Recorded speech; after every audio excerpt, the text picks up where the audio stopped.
I think I need to redo my background.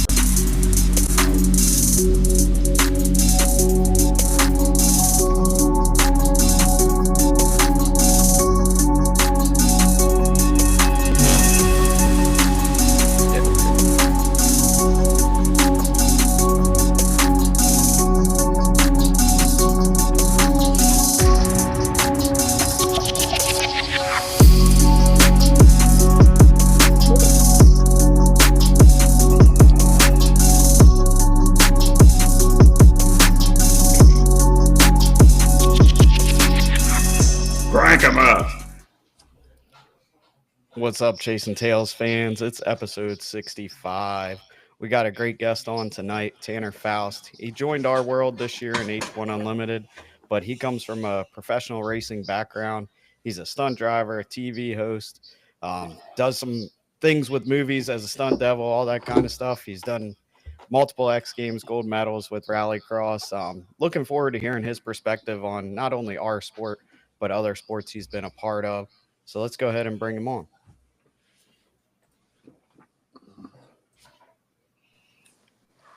Hey, Tanner, welcome to Chasing Tails. Thank you guys very much. Appreciate you having me. Yeah, man. Absolutely. So first off, our viewers may not be familiar with your background. Can you give us like a little summary of kind of everything you've done? I know that could go on for an hour, but try to summarize the best you can. It all started when I was 6 years old, I think. No, it's like sitting in the therapist's office, right? No, it's I started racing a little bit late in life. I was figured out that I loved cars early on, but didn't get into racing until probably my teens. And then, I've been racing for the last 30 years. Been lucky to race cars in a lot of disciplines, everything from formula cars and some stock car stuff, off-road, road racing, and rally racing and drifting. So now I do kind of one-off events. Not too many full championships anymore, but I do like Baja 1000, Pikes Peak, and I did Le Mans this year in France and some one-off things like that. But still hold a couple world records for Hot Wheels, longest jump and biggest loop, and then do stunt driving for films, like you mentioned, and used to host a lot more TV show stuff, but not too many TV shows. They're always in the mix, but I used to host Top Gear on History Channel. I watched that. Here's cool. And whatever happened to that? Why did it kind of go away? It was a complicated thing to begin with because it was History Channel and BBC co-produced it. The BBC is basically the British government. It's a non-profit government-owned thing. And numbers were always good. It was at that time when streaming started taking over. It was an expensive show to make. I mean, we shot 150 days a year to get 13 to 16 episodes. So it was half the year was filming. We shot on that show 6 seasons. So we did like over 750 days of filming. Wow. So I think it was a very expensive show to make. And when the History Channel and BBC just sort of kind of started complaining to each other who was paying more and who was getting more out of it, and eventually it was lost in a political battle, which I think, to be completely honest, the three of us were looking to get half of our year back. Anyway, we never knew it was going to, go that long. We loved doing it. But, I didn't have kids at the time, so that was okay. And then I did have a kid towards the end, and it wasn't okay. Rutledge had kids. That wasn't okay. Adam had a dog. That was probably okay. But, it was like life balance was starting to get a little worked. Yeah, I see that. That's definitely a lot of days going on. So what would you say was your favorite form of motorsports that you've raced, if you can put that one down? I think one of my favorites was rally racing through the forest. You had a co-driver with you. They're barking out what coming up next. And you just had to go 100% committed on a road you'd never seen before.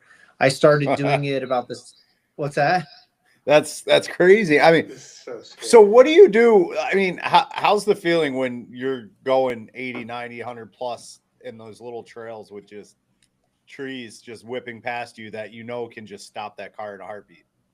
Yeah, you don't feel the speed, but you see what gear you're in. Yeah. And there's like a gear indicator on the dash. And when you see 6 pop up there and you hear the revs just keep climbing, you're like, man, we're freaking moving right now. That's crazy. Yeah, I started about the same time Pastrana did and Ken did and Dave Mira. Bucky Lasek got into it a little bit later. So it was kind of a transition time from X Games. All these, Travis kind of coined the phrase, like, with age comes a cage. So all these X Games guys that were breaking bones doing whatever they were doing, whether it was on a bike or motorcycle or skateboard, were like, man, let's get in a car. We got a roll cage. We're invincible. And rally, everybody kind of tried to get rally to go. It was a huge sport around the rest of the world. Yeah. It's just a tough sport to market in the US. You got to go out in the woods. You got to watch one car come by per minute. You don't see much of the track. So that's when we really pushed to bring a sport called Rallycross to the US. And that was a company that I had with my manager, and we started that out here. There was a big proponent of it at Ford, a couple other companies, a guy who owned a team named Andreas Eriksson, and we all got that going. I ended up just driving in it, not owning any team or owning the series or anything. But Ken and Travis and everybody jumped on board. And that one, the track was like 6 cars at a time. You could see the whole track from one seat with your beer in your hand. And so it made it consumable for people. And then I did Rallycross for years. I did it in Europe and here. And I left drifting completely just at that point to do Rallycross. That's really cool. When I was 18, I actually hit like a transition. I was racing SCCA and hydroplanes, obviously, but I started to look heavily into global rallycross and trying to get sponsors, and just never materialized. But that series was you could see it on that path of growth, that it looked exciting. It had the elements of racing, the technical turns, and then the jumping that is the extreme aspect of it. It was a really cool series, and unfortunate that it kind of dwindled, but I believe they're trying to bring it back as Nitro Cross now. They did, yeah. And Global Cross was probably the heyday. That was moving out of, we still did X Games once a year. We were on NBC Live Sunday afternoons. The owner of the series did an amazing deal. There were like 5 car manufacturers, which car manufacturers really make the motorsport world go around in car racing. And that did an amazing deal, so that they basically funded this NBC Live coverage, which was super expensive. And all the sponsors, I was Rockstar. I had been with Rockstar for years. Energy drinks and stuff, they were like getting a bargain. To be on live network TV was super expensive in any sport. You had to be basically basketball or baseball or NASCAR or something. So they were getting a bargain. The racing was good. The cars were ridiculously technical. Manufacturers were involved, so they were bringing to bear like all of their WRC, all their rally stuff. So I was with Ford, and then with Volkswagen, we drove a Beetle, which was kind of considered the most ridiculous thing ever, but it was a bitchin' car, and it dominated everything. We won every race almost, and it's like it had all the technology from their rally, through the forest rally program in Europe, which was $150 million program per year. So they were like amazingly dominant cars, and Ford started to catch up. Subaru, not really, but it was a little bit towards the end, but it was, that was the heyday. Nitro came back. So unfortunately in racing, there are some people that don't, manage money, or I don't know what happens, but that's what happened. The owner of GRC pissed off a bunch of manufacturers. Then Nitro came in. Kind of something not similar happened, but it was a little mismanagement of some other companies. Dana White was involved, but his company, 301, Travis had kind of sold, I think, his shares of that company. And then it sort of dwindled away too. So here I am now doing Baja 1000 and Pikes Peak and Le Mans. But, in some Porsche Cup races, I kind of like it. I like doing the one-offs, not necessarily having just the concrete bricks in the calendar like you do. You guys are Real- used to your whole lives. Luckily, with hydroplane racing, it's fairly short season from the side that I was involved in anyway. I mean, a test weekend and then 5 race weekends. Pretty straightforward. In car racing, sometimes you get 16 weekends in there, and that fills up a year. Yeah. A Between lot of test those days and all that Yeah. stuff. You're there for a week half the time. It's nice when you can pick and choose what events you want to go to, right?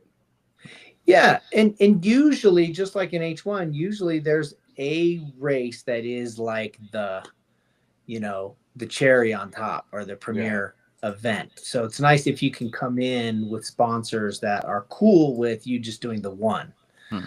Kind of like how many drivers just come in to do the Indy 500 instead of like the whole Indy series. Yeah. Because that's, probably winning that is probably more notoriety or exposure than winning the whole Indy championship. Yeah. Definitely. What would you Costs say a to lot to do H1? it, though. Which is the crown jewel of H1?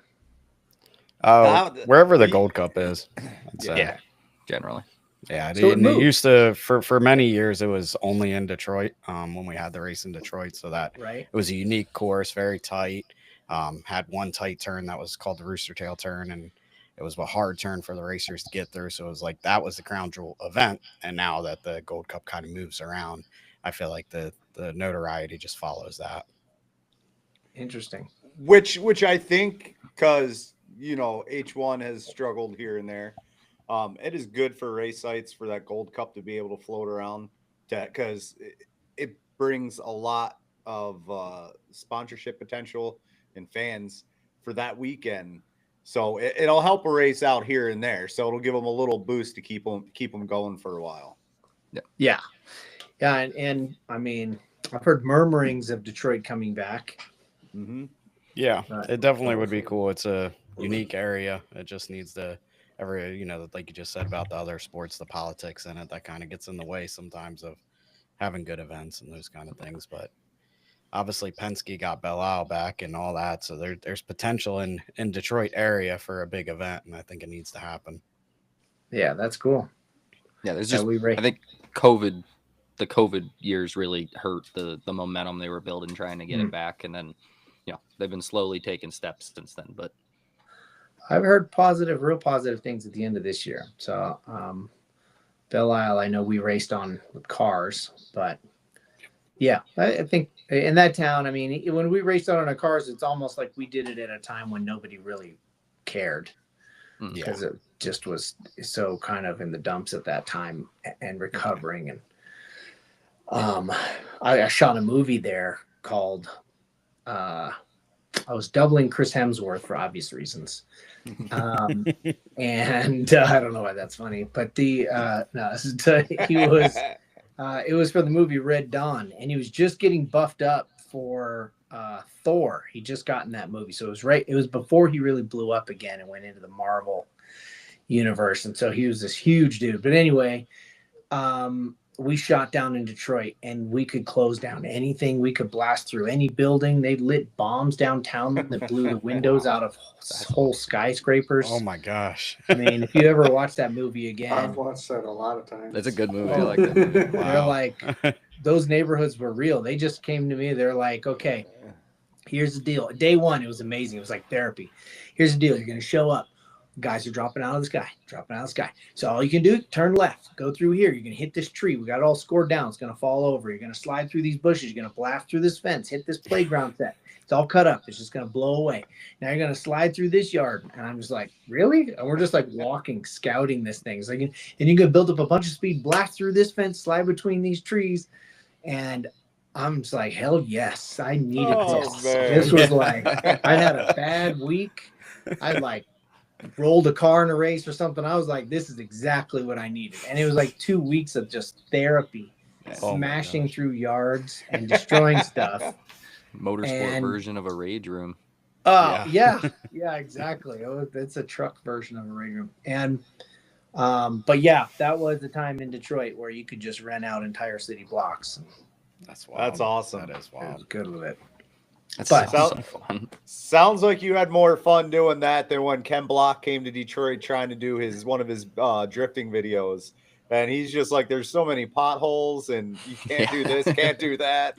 And it just, well, Detroit is riddled with potholes. It's ridiculous. But It is. We shot a couple times there in downtown. What do they say in Detroit? They say there's 2 seasons. There's winter and construction. yeah. Yeah. Oh, yeah. Yeah. Oh, Not yeah. wrong. Not wrong. Our state flower is construction barrels. Yeah. That's pretty good. Yeah.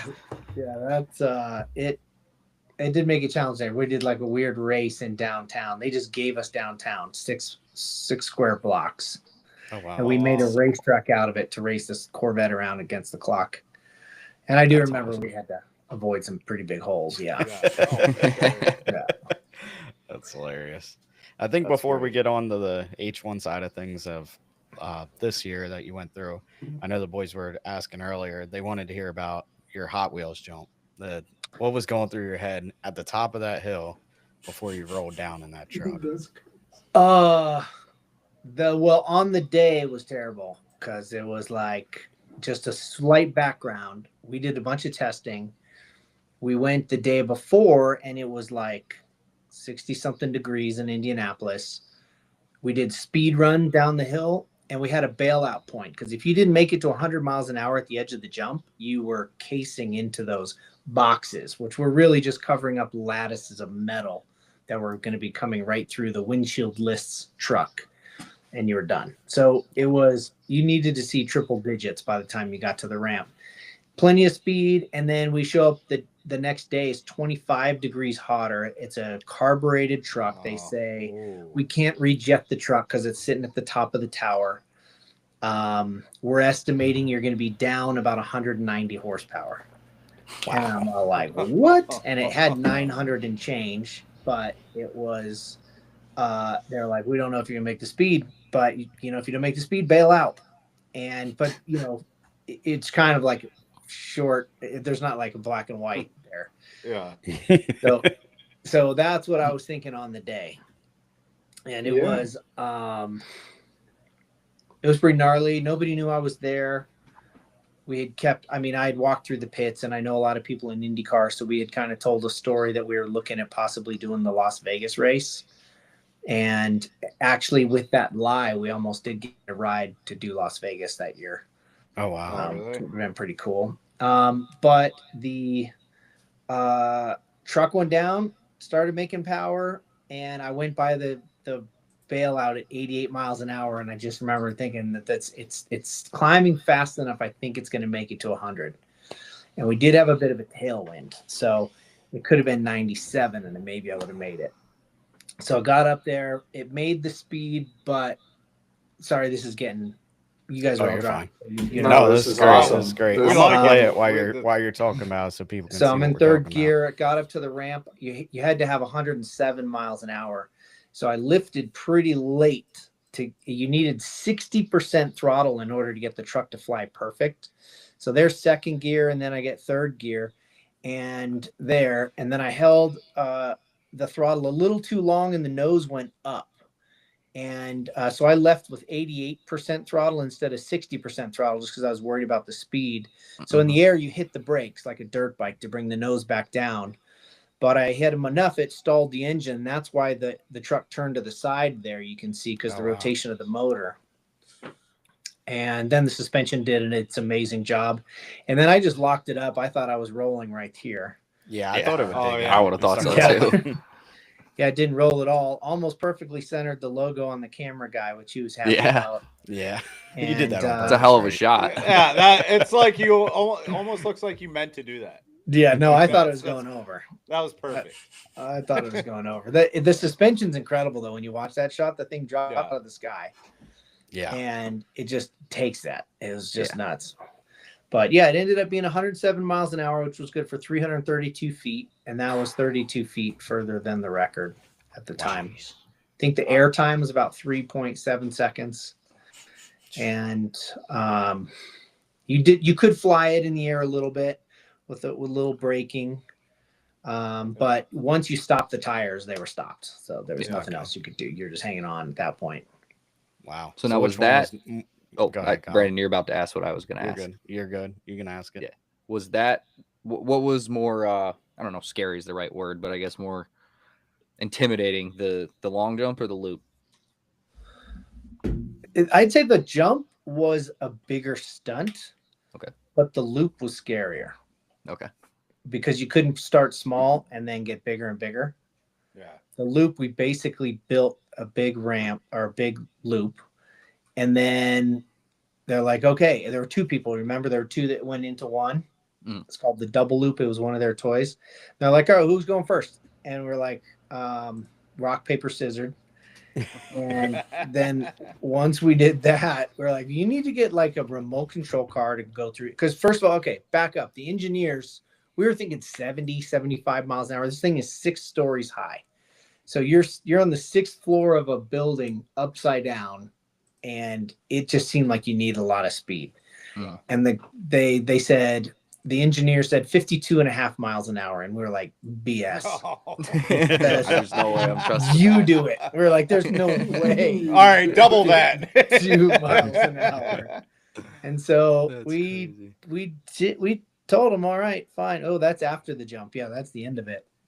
We told him, okay, fine. So we had them get a full-size remote control car. They send it through there. One of these Evos actually is a car that I bought in 2003. It was my first car I ever bought, and they bought it and converted it into one of these cars. Oh, wow. That's awesome. Yeah, they're both based on Mitsubishi Evos. Oh, wow. But they did this remote control car in the testing, and that thing crashed like the biggest crash you've ever seen. Dropped out of the sky, fireball, tires bouncing. It was awful. Was it going 52.5 miles an hour? Yeah. Well, it turned out that if you case the bottom right there is 6.8 Gs Oh, my gosh. that you'd take at 52 miles an hour. So any faster here, I barely made that jump, unfortunately. Bouncing. That was the worst part, Bouncing. probably. Yeah. Any faster, and the G number goes up so high it breaks the car. In this case, it broke the car anyway. But we had to put these stackers on the exhaust or on the suspension, so they had no flex. That's why the things bounced after the jump, because it had no suspension at all. Because if you let them compress, that 6.8 Gs was 30,000 pounds straight down. So it was. We went up in airplanes. We learned how to hold our guts. We went in these aerobatic planes, and we sustained 7 Gs as long as we could. And we had we had these weird hand controls. So the G's were the problem. And the problem with the G's is that they're circles. Instead of, like, if you look at a roller coaster, it's an ellipse, where it's a big radius going up when you're fast, and when you're slow, it's a tight little radius at the top and then a big radius at the bottom. The toy is a circle. And so that means you hit this thing like a wall, and it's just a straight to 6.8 Gs. Yeah. Wow. And so we had these things so you put the Hans device on, you get all situated, lean back in the car, you get your hands on the bottom of the steering wheel. So if one slips off, it doesn't turn the wheel too much. And then first gear, second gear, you had the rev limiter matched to 52.5 miles an hour. So it's just sitting there, up down the straightaway at 52. Then you had this hand lock, and you would lock this thing that pushed the pedal to the floor. So if your foot slipped off, it would stay full throttle. Definitely not OSHA approved there, actually, if anything happened. And you just kept going through the crowd, there was concrete, I guess. But so now you're like holding on, you're starting to put, you're doing your hook maneuvers like in a fighter jet, pushing all the blood up into your brain and getting your head back. One of the test jumps, my head went forward against the straps, and I'm looking at my lap going up the thing and there's a little bit of a turn you have to make. And I'm trying to guess where it is till I get to the top, and I can, the G number comes back down. So you got to get your head way back, and then you do it. And there's a little black line that you follow. And then if you look close on the videos, there's white paint at the very top. And that lets you know you're upside down, and you can release the foot lock, the throttle lock, and then drive it from there. You can even drag the brakes on the way down, so you don't have another 6.8 Gs on the way down. Oh, wow. There's a lot more to that than I would have thought. That's crazy. Yeah, me too. It seemed excessive. Yeah. And that it was like, We did it twice before either of us even saw the white paint. Oh wow. Because our eyeballs were like trying to get matched back up again from that initial hit. Yeah. We never did a practice run without breaking a car. And so after 3 runs, we finally were like, man, just pack it up. We never even practiced the jump. We didn't even bother with the jump in practice. We were just like, just pack it up. We're going to go. We'll do our best to make it around the loop and not worried about the jump at this point. Unfortunately, the intake hoses came off the car in the last one on mine, and so I'm full throttle trying to make it to the jump, and I'm barely making power. Oh wow. To get up there. That's why I didn't almost clear the jump. But anyway, yeah. Oh wow. That's what it's like living. You know, when you played with those Hot Wheels as a kid, that's what that little car was going through. Every time it was hectic as hell. Then your golden retriever went and chased it down. You know, that was probably pretty scary. You've done all this. I think it's time to get you in a boat. Oh, I mean, man. You know, I shied away from jumping in one the first time they offered. Yeah. I think I'd do one now that I've like experienced it a little bit and went into Miss Wahoo and understand just a little bit more. It's just that I know that I'm comfortable understanding where the limit of a tire is and being able to feel when a car's unhappy and it's gonna roll or something's gonna break. Yeah. And with the boats, it just seems counterintuitive to me. It's like especially if it's choppy, like it seems like you got to push harder or just don't care. Yeah. It's which seems counterintuitive, and I just don't think I'd be able to tell if something was going bad, and I would just aimlessly walk right into the pit of fire, you know. Well, that's all right. We've had plenty of people do that. We'll have to get you on a Unlimited or a Grand Prix, and you can go tell. Yeah, Jimmy I can Johnson handle a Grand Prix. You can probably jump in our Grand Prix at some point, but Unlimited, that's another story. Faster. I can't control that. Grand Prix look gnarly. Yeah, it's honestly, it's totally different. This was obviously, you know, my first year driving Unlimited, driven every other class. But when I got out of the Unlimited and then right into the Grand Prix, I thought something was wrong. I was like, this thing is vibrating. The motor's blowing up. Like, the Unlimited's so smooth and easy, and like the Grand Prix is just like you're wrestling a alligator there sometimes. Yeah, by lap 2, you're bucking and kicking on the way in. Like, just the violence of the way the rooster tail is just shotgunning out different directions and stuff are just kind of indicators of probably what that ride is like. Yeah. Where you watch one of those Unlimiteds on a fresh track cruise through there, and it looks like smooth sailing. Like it looks as comfortable as can be. Kind of magical. But talking about that, when you talk about the Hot Wheels jump, obviously when you got to experience seeing, I don't know how many 3 blowovers this year, which is unnormal for us. And that's kind of that feeling you get when that boat takes off. Like it sucks you in the seat and throws you back. And then as you start to rotate, you get this like weightless feeling that I've always said is the coolest feeling, but I just don't want to do it all the time. So it's similar. It sucks. At some points, it must just feel like it's lasting. Oh no, this is going a little too long. Yep. Maybe you're over rotating. You might end up on the roof again or something like that. Yeah. Oh. Yeah, definitely. Yeah. And I mean, in the smaller boats, it's usually better to land upside down because you don't go through all the rotations or the tumbles after. Just let it land nice and smooth and get out. See, these are the things that keep me out of a boat. It's conversations like this. It's all right. I will say, out of the blowovers that I've seen, only one of them was upside down, and that was Corey Peabody. Yeah. And watching him work his way out feet first does not make me want to get in one either. Yeah, I'm going to wait for it to fill up. I'm coming out the top. I don't think I can get out the escape hatch too well. Yeah, and you're on oxygen the whole time you're driving. Yeah. Well, it's ambient air while you're driving, and then as soon as you go upside down, it clicks to full-time air. It does. Is there there's a possible manual switch just to make sure? Yes. Yep. Yeah, and that's the main thing in like an accident. You're always trying to make sure that the mask is there, because the helmets, the ones like some of the guys wearing Unlimited, are built for the mask.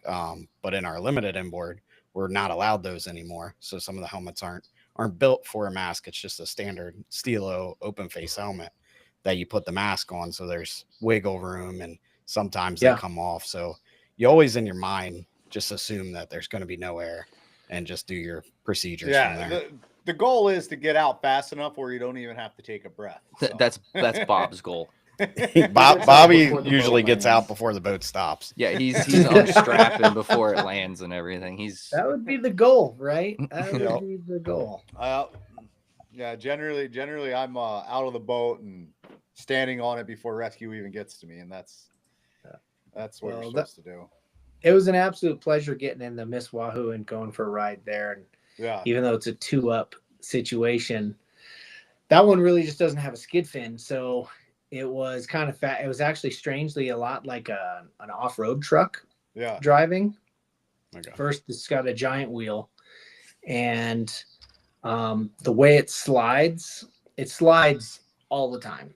And then accelerating kind of puts traction or bite on the prop, and that's kind of like grip on the back tires. Yeah. So then it like kind of grabs the slide and won't let it over rotate. So if it slides quick, you have to be like quick on the throttle just to grab. It really was like an off-road truck on kind of a slippery track.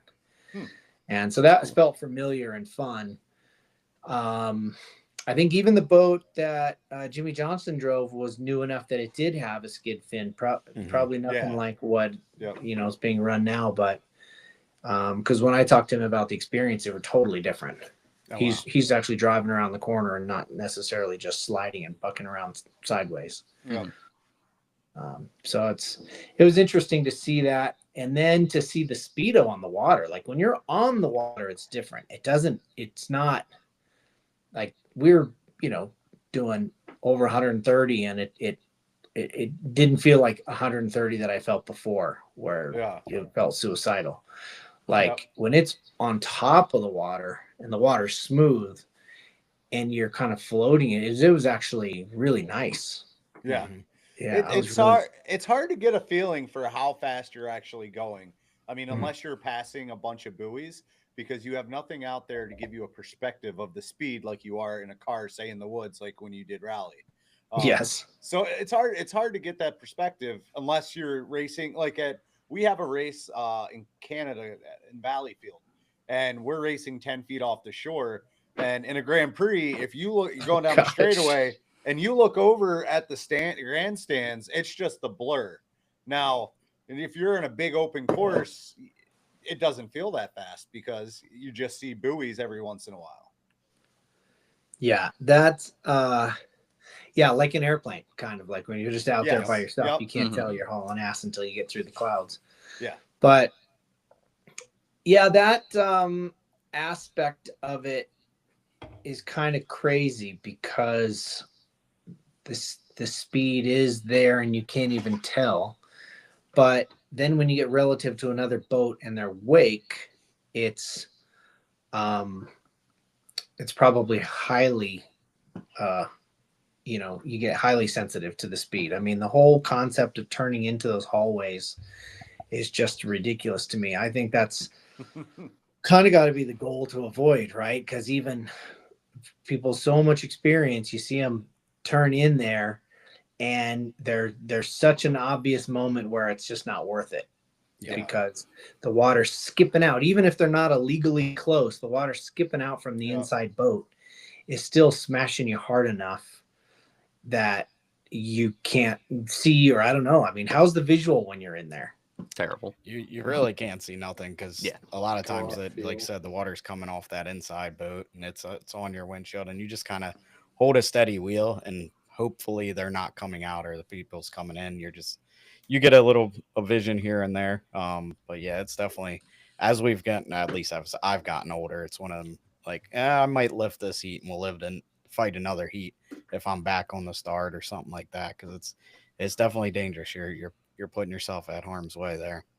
Yeah. And I guess you got to know the competitors to know, is this a group that I'm actually going to gain on if I get a clean exit out of this corner, or am I just going to be sitting for the whole time? Yep, Yeah. exactly. Or they're just gonna chop you, so you better back out. Or sometimes you're like, wait, it's this guy on the inside or this guy on the outside, and you just back out, say, I'm this. screwed. Yeah, they're gonna take out each other, and I'm gonna. If be you want for sure part of that. a good clip on like kind of what that's like, Eddie Canfouche on Facebook posted. He had a Okay. near accident incident in Valleyfield where basically exactly that happened, and it's right off his helmet, kind of, driver Where is that review. on? Is it on YouTube? I'll try to pull it up. I while think we're it's talking. on his Not Facebook, sure. but I'd imagine it's on his YouTube too. I mean, it's Right. gnarly to see. I mean, even some of the footage that H1 puts out on their Facebook. I mean, Corey this year, I think there were several guys that had to back out of it. Corey did not, and then paid the price. Yeah. But it's been fascinating for me this year to learn a little bit about the boats, a little about the actual racing, because in racing, there's always a box you live in.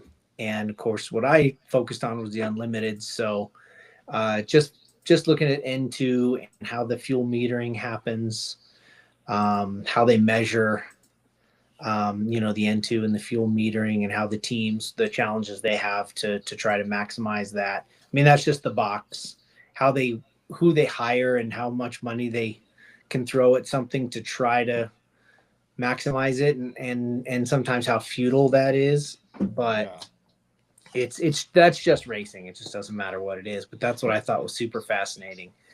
And certain things are really open, like the aerodynamics and all that kind of stuff. So it's cool to see the different boats trying different types of canards and gurney flaps and vortice inducers and everything.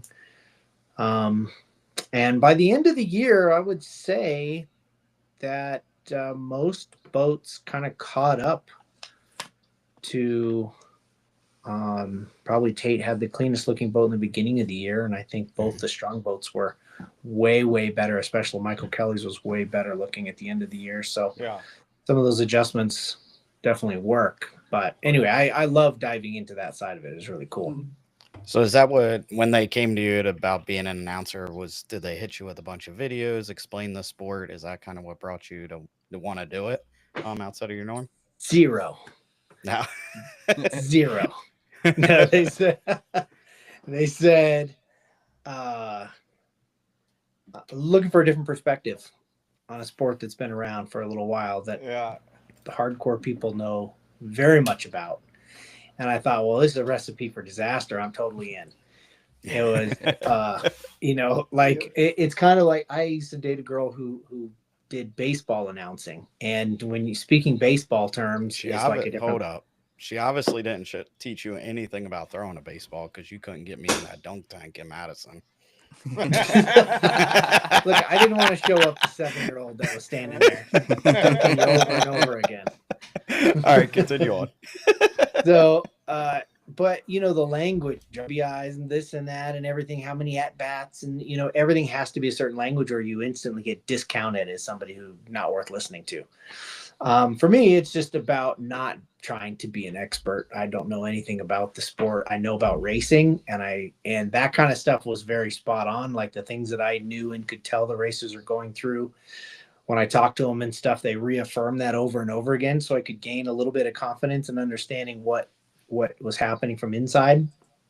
The teams were incredibly generous with taking me through the truck and showing me the little things they're trying and what they're due from heat, from qualifying to heat races and things as just a general education. And that was amazing. And then I think the hope is over time, racing is more than just winning, right? It's also about sponsorship. It's about finding some home for distribution. And I have a lot of friends in the distribution world of motorsport. And one of those is the Racer Network. And I put, H1 together with that to try to do some deals there. I think there's some good sponsorship opportunities because it's a difficult genre for sponsors. For me, I've been racing for 30 years, but that means I've been selling sponsorship for 30 years. And it's you guys know that as well as anybody. So I've had a lot of great relationships. I was with Rockstar for 18 years. I was with a wheel company for 23 years. I've cultivated a lot of good ones, but I've also had to turn them over and learn what people want. And without having boat manufacturers that this applies to, and without having, the wild world of sports to where you can go to a Nabisco or something, like something non-endemic. There are certain things that can really benefit. I think batteries are one of them. One of my sponsors, Optima, would be a great sponsor. Their parent company is a big company, and they have a great marine presence. They have a great marine product, but they need to be in the boats. So that means they have to, and they do have lithium batteries. So they would have to be able to meet or exceed the current performance of what is kind of in there now, which is a specialized motorsport battery that people seem to not like that much. Yeah, they're super heavy. Yeah. So there's opportunities there. Personally, I think if I was in this, I would be. What do you guys think about turbines? Let me ask you that first. First off, switch them to automotive power, but right. Okay, so that's where you're at. Guys? Yes, you guys can respond to. Yeah. I mean, there's it's old technology right now. It's old technology. You can't sell it. You can't get a sponsor for it because how many people are out there running turbines? I mean, no one. So we can't appeal to a certain crowd. I mean, you have your airplane enthusiasts and stuff like that, but at that point, it's just getting some fans that like the turbines, and that's it. Yeah, you have to. The boats are enough of a departure from anything anybody drives that there's no plug and play sponsor besides like a battery, maybe a prop company, but they probably aren't going to run those props. Yep. And then non-endemics, which are very hard. Non-endemics are really hard. It's so impressive that some of these teams have non-endemic sponsors. Yeah. Most of them, I'm sure, are tight relationships, with the team owners and stuff. But yeah, so if you went to an automotive engine of some sort, yes, but then you kind of take a step back in some other things like reliability. One thing about that turbine is that it is just no moving parts. The thing's just as simple as can be. Yeah. So the other very secret business that I'll say, just because, since it's just us talking here, no, I mean, I think there would be an amazing. I'm surprised people haven't put plug and play turbines in freaking pontoon boats and stuff. Yeah. Yeah. Just because they're so reliable, they make so much power. They're not fuel efficient, make a lot of heat, but outboard turbines on pontoon boats doing $110 down the lake in Michigan. That'd be wild. Dude, they're already doing it sometimes. We got a small lake out here, and I mean, one of the guys, he's got like dual 250s on the back of this thing, and it's like this lake's not even a mile long. Yes. Yeah. It's imagine if those were 800s and they were There's a couple of them too, and I know they all compete out there and share their lap times. Yeah, but no, you're right. The way it sits, it is tough. It is tough sell. And so the distribution and that kind of marketing side of it, I just naturally am fascinated with, and I gravitate towards that. Also, in addition to the obvious stuff like the racing and the performance stuff and what it takes to get points. But yeah, I love the series. I think the people in the series are incredible. It's really a gated community that's been blocked away from all the nastiness of motorsport around the rest of the world. Everybody's so family friendly and incredibly genuine and respectful to each other. Maybe not on the track, but who is? But just in the pits, everybody is amazing. And so, if there's any sport that deserves a shake at it, I think that's it. Some ideas for making a sport grow and get a bigger demographic are going to ruffle feathers the wrong way. And some are going to fit perfectly with, what everybody has in mind. But either way, it's not a bad time to shake it up and try some stuff. I have to give you some credit because I think it was I heard that you were coming on board with H1, and I took a bet with myself. I'm like, there's no way he's sticking around until even the second race. He's going to be like, no. He's like, let me go do something more exciting with cars. So I lost a bet with myself, and you stuck it around throughout the whole year. So I was like, dude, I stuck it around a race that didn't even happen. What are you talking about? Yeah. don't get Bobby started on that black flag. Oh man, Yeah. dude, they showed a black flag for like 5 hours, just waving on the beach, and I'm sitting there watching the live stream, and I keep looking back at it. I'm like, they're eventually going to race. Nope, there's the black flag. Nope, there's a black flag. Nope, Brad pops on. He's like, thanks for coming. And that was it. See ya.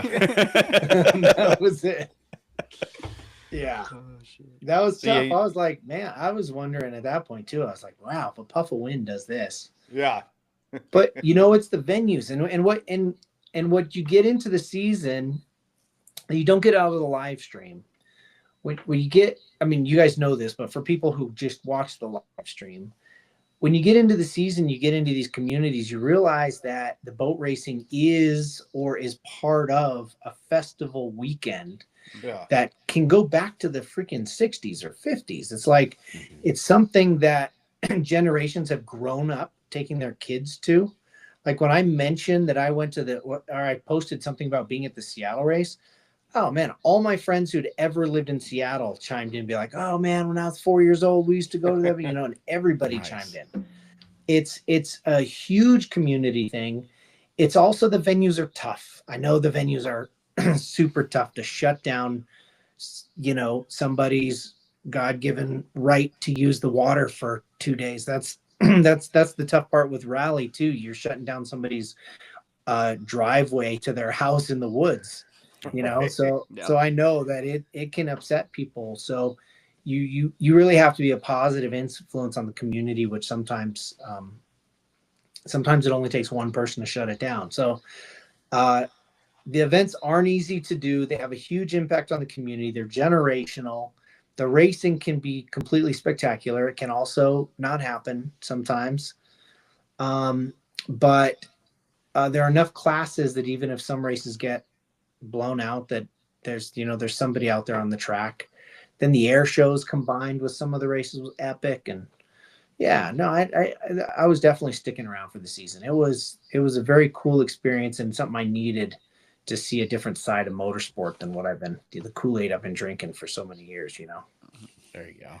So what's your back next year? All right, there it is. There it is.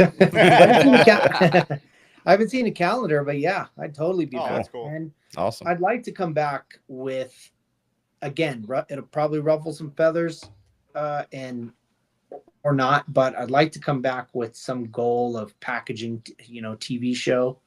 Mm-hmm. I think that's what we talk about that all the time here on the podcast, that we really need to get away from just showing the racing. Obviously the live stream is good for our fans and our core group, but we need to package all that stuff you talked about going in the trucks, learning what all these pieces do. I mean, obviously me being around Unlimited for the first time this year, it's like all this stuff is hidden gems. Like we had the boat on display without the cowling because we lost the cowling. That was a funny story, but everyone's like, oh my God, we've never seen the turbine before. And this was in Madison. That's been happening forever. So it's like, this is the part that we need to unbox and let people see. And the family aspect, I think if people start to see that, they'll fall in love with the sport versus just the action on the water. Yes. And Corey, who's running production, Chris over at Strong Racing, Daryl, who's, obviously gotten behind it all. They've really tried to unlock a lot of that this year. There are a lot of tech bits, little tech talks. There was a family story. You had Brent going out into the crowd, into the lines and picking families and giving them free tickets and watching, and people just bawled.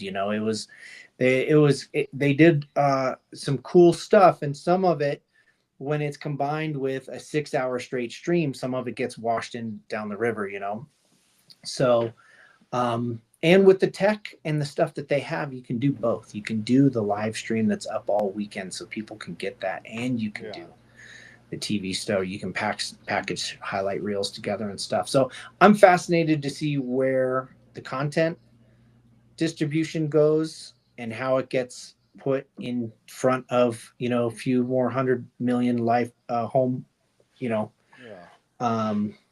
living rooms, which is what needs to happen. And then also where some of the business aspect of that takes it. And the product as it is good. It's and even that I know is a struggle hanging on to those venues and stuff. But then once you're able to get the business side, some bricks of foundation built under there, then you can make the product side even better. You can have a little more say on your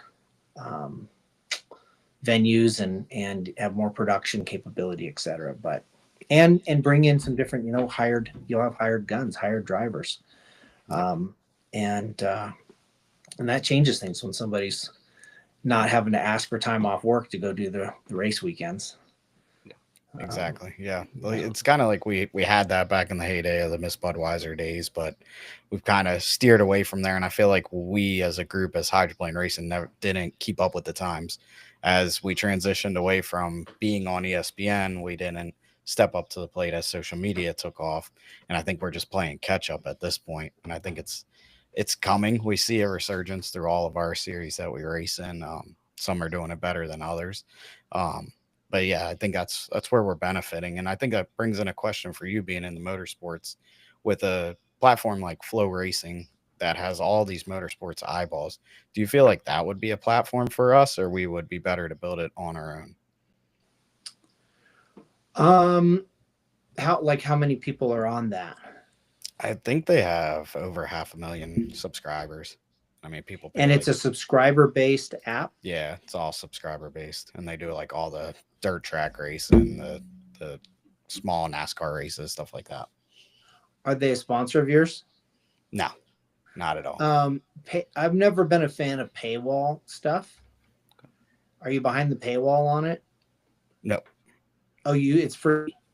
Oh no, Flow Racing. I don't even subscribe to it, but is it free for people? No, I think it's like $200 a year. Like I only subscribe to it when the Chili Bowl's on. I watch Chili Bowl. I did get asked to do that. That's one of the only other things besides driving this hydroplane that I backed out of was the Chili Bowl. Well, they are crazy. They do flip a lot. Yeah, I was like, Chili Bowl, that sounds awesome. Looked up one video. I was like, that's a hard pass, my friend.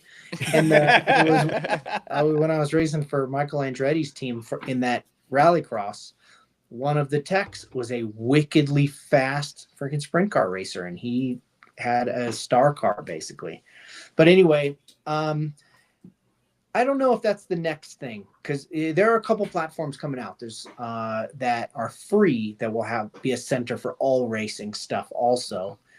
To try to compete with YouTube. Sorry, it's getting dark in here. I'm going to turn my light on here in a second. I can't believe sunset so quick. But it's tough to say if behind the paywall is the way to go. I feel like the one nice thing about it is they have a community of people that are racer centric, and they might latch onto it and be like, that's cool. Or most of them are probably like you are actually, Brandon, where they say, I'm going to get it for this particular event. Yeah, I agree with and then I'm pulling the plug, and that's probably what most of it. So you may not get a lot of trickle over fans. Fair enough. I feel like TV is still a way. The Racer Network is an obvious one because it's kind of like that, except for it's when you buy your Samsung TV, it's like already on there. It's kind of all plugged into these households, and so you get some. You kind of get what we used to get, which was just like a thumb flip over switch fan hook opportunity. Yep. But the guys, that do social media for the H1 side anyway, I think they do a great job. That carried through the rest of the series. I mean, they do a really good job with highlight. I mean, so many highlight videos and stuff like that. So that's obviously an important complement to whatever you do distribution wise. Mm-hmm. Yeah. So that's another point. Like we have, because hydroplanes are so unique, we have many views, many clips that'll go 1 million views. How do we transition that to a paying customer, someone that's buying merchandise or someone that's liking the page, whatever, that comes to a race? How do you take that virality and actually turn it into a fan? That's tough. It's consistent posting. You can't have in post stickers that will can sell stuff, but it's probably more likely to try to get somebody to see a schedule of events or a schedule of airings. Mm. That would be the ideal thing. To watch the show that you're talking about producing. I think that's the way to go for sure. We've talked about that a lot, about doing the cameos and stuff like that. Yeah, kind of for more, you know.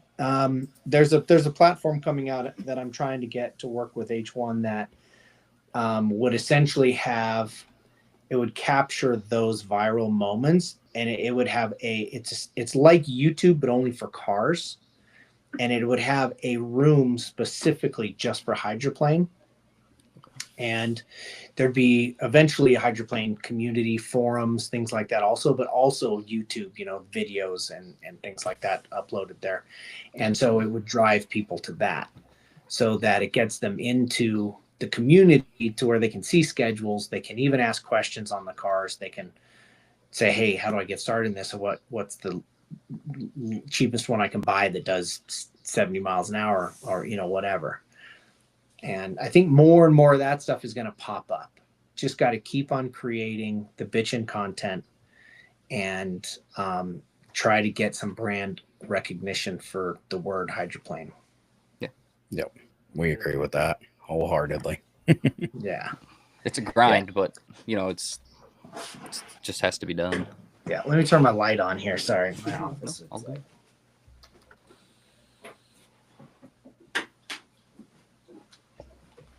I got freaking golden retrievers, goats, and chickens running around down here, so I had to hide upstairs.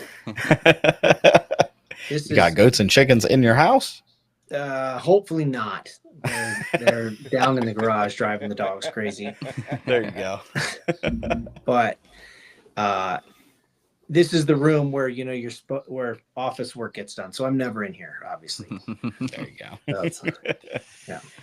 So transitioning a little bit off the media side and the tech side, you obviously in Seattle, I think it was Seattle, right? Or Tri-Cities, one of the two, wherever the Gold Cup was. You had to go through a horrendous deal with them naming the wrong person the winner. First off, what'd you feel about that? And then second off, on the tech side of things, to me, H1 should get rid of the fuel flow and the N2, because we should never have to announce that they have to go to the tech truck. Obviously, all sports, we go to the tech truck.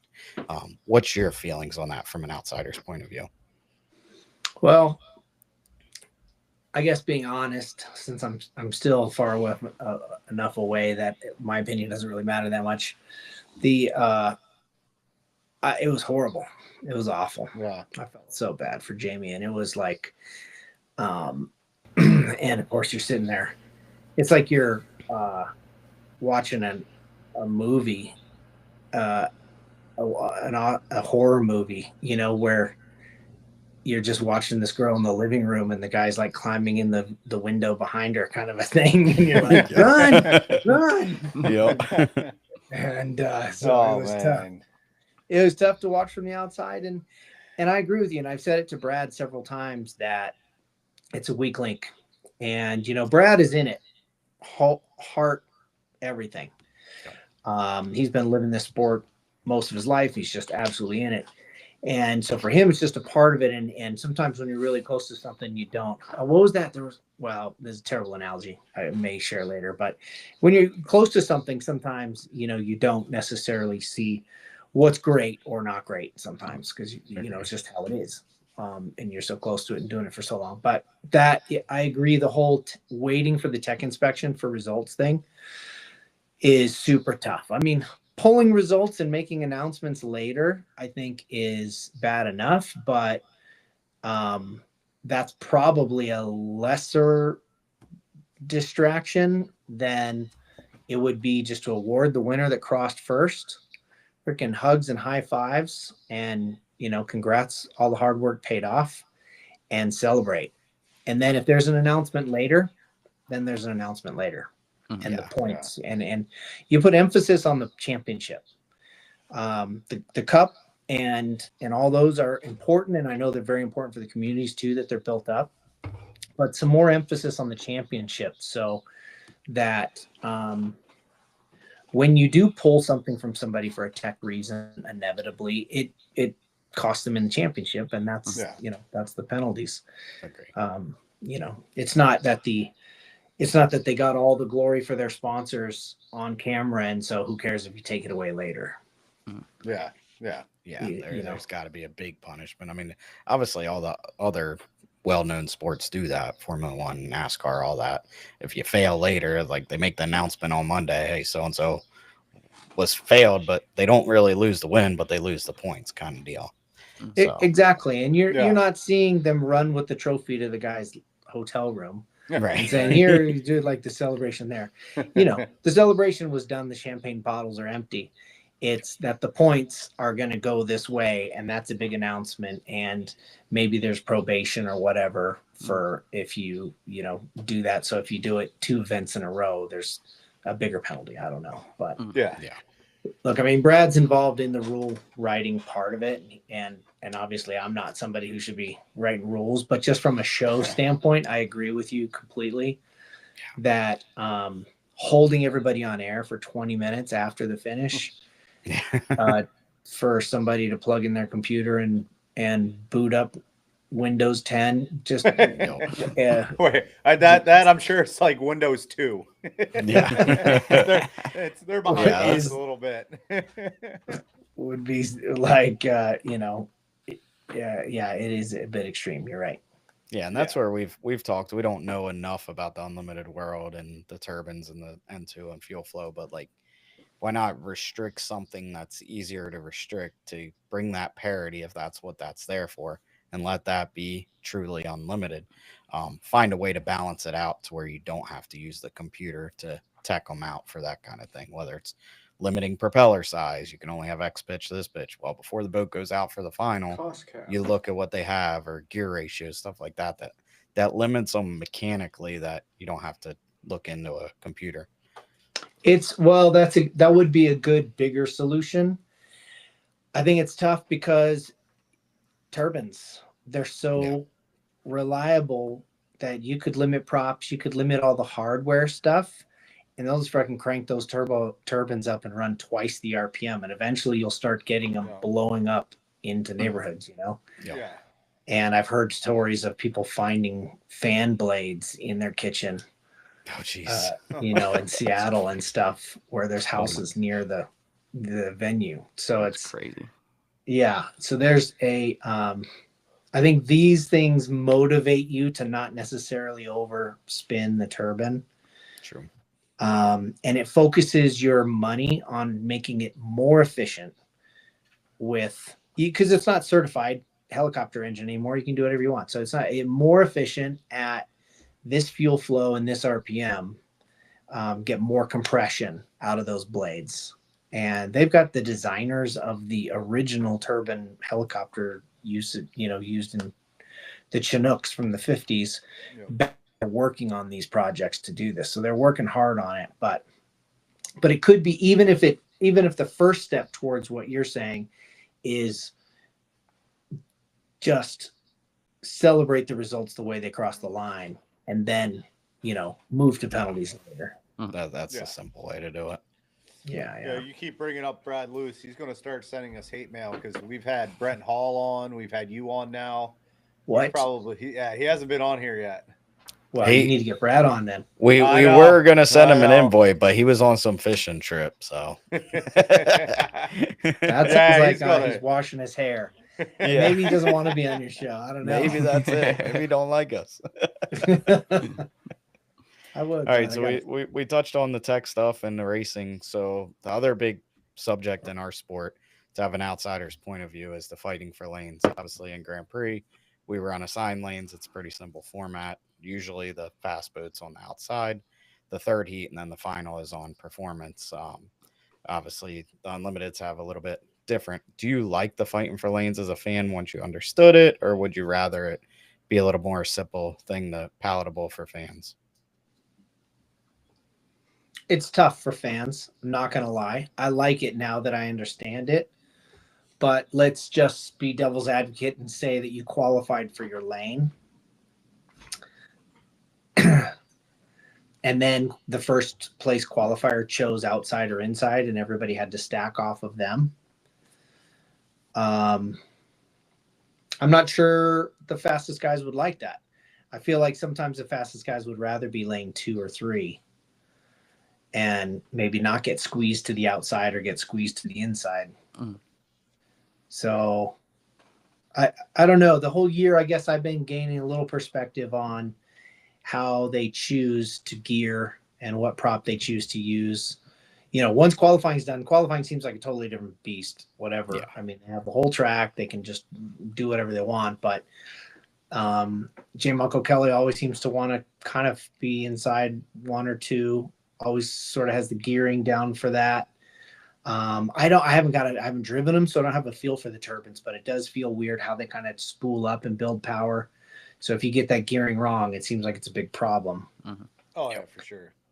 Yeah. So, and then it always seems like Vilwalk is a little more excited about getting on the outside and letting it run and using some track out skills and generally carry some. So before this year, he was strictly outside every heat.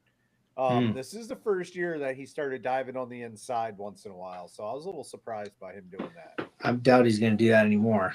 Yeah. It didn't work out. Yeah, couple times bad. I'm not in there anymore. Yeah. I don't think it's a bad thing to mix up though, for what you said, like for the sake of the fans.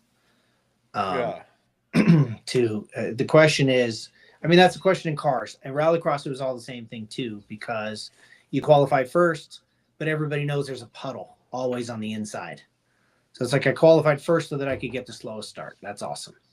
Yeah. And, so like with boats, it's like you qualified first. If you could get the choice of inside or outside, that's one thing. You add a little element of confusion. But now you're sort of delegated to the extremes. Oh, you know what they used to do in European Rallycross is you qualified when you rolled up. So this would be on the dock. You would choose this. There would be a 1, 2, 3, 4, 5, and you would choose which one you wanted. Okay. So you could choose any starting position you wanted, but your choice was in order of qualifying. Okay. So that might be simpler. Yeah, that could work. You'd find a lot of teammates working together, because if you qualified first and your teammate qualified second, then you could block out the first 2 inside lanes or something like that. Yeah. And right. I think that's an interesting aspect, because you see that in F1 all the time. Those guys fight hard for first row lockouts because you can sacrifice the second driver, and you know, McLaren and with Piastri and Lando have done that numerous times this year. I mean, that used to be Bottas's job for Mercedes, was qualify second so Lewis can go away. That's right. Yeah, it's not working out the same for Yuki. No, it's not. Poor guy. Poor little Yuki. Hopefully he finds a ride next year.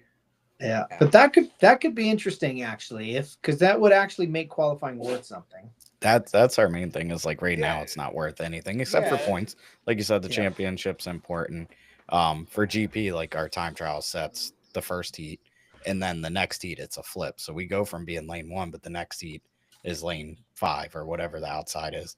And then the third heat is based on points. So if you go into that third heat and you're top in the points, you're on the outside again. So it's basically making the fastest boat have to work harder. In our series, the Hydroplane Racing League up in Canada, with the 350s and then the 2.5s, like the boys run, it really makes the competition shine, because you're putting the fast boat out on the outside, where if they were a good driver, they're probably going to get the inside every heat if they're good at the fighting for lanes thing. So then they're going to win almost every heat. So it kind of gives more of a show to the fans too. But because Unlimiteds only have 4 or 5 boats or whatever we'll have this year, there has to be some type of mixture in that. And like you're saying, where you could pick, and then maybe it goes into the flip-flops. The question then, though, is qualifying. Are there some boats that have never qualified well? Yeah. Like, because you could almost pick the qualifying order pretty consistently this year. Yeah, J. Michael Kelly, I don't think has ever. He's never been number one qualifier. I heard that 50 No, million that's times. why Crazy fought. stat. Too. Fought so hard to just have a shorter track than everybody else. Yep. Yeah. So then you sort of take away that opportunity for those boats that just carry a lot of drag or something. Who knows? Yeah, that's always been the argument, especially in the H1 ranks, is like if you take away, if you do assign lanes, it doesn't give Jamie a chance, but it really does, because probably the way it's going to work out is in Heat 2, he's going to have lane 1, and probably how the points shake out, he's going to be in lane 1 or 2 for Heat 3. So he's actually going to have a shot. He's just given the shot instead of having to fight for it. Could be interesting, I think. Could be. I would be curious to at least see him try it, even just one weekend. And Unlimited has worked so well in the HRL series, and they're different boats, different engines.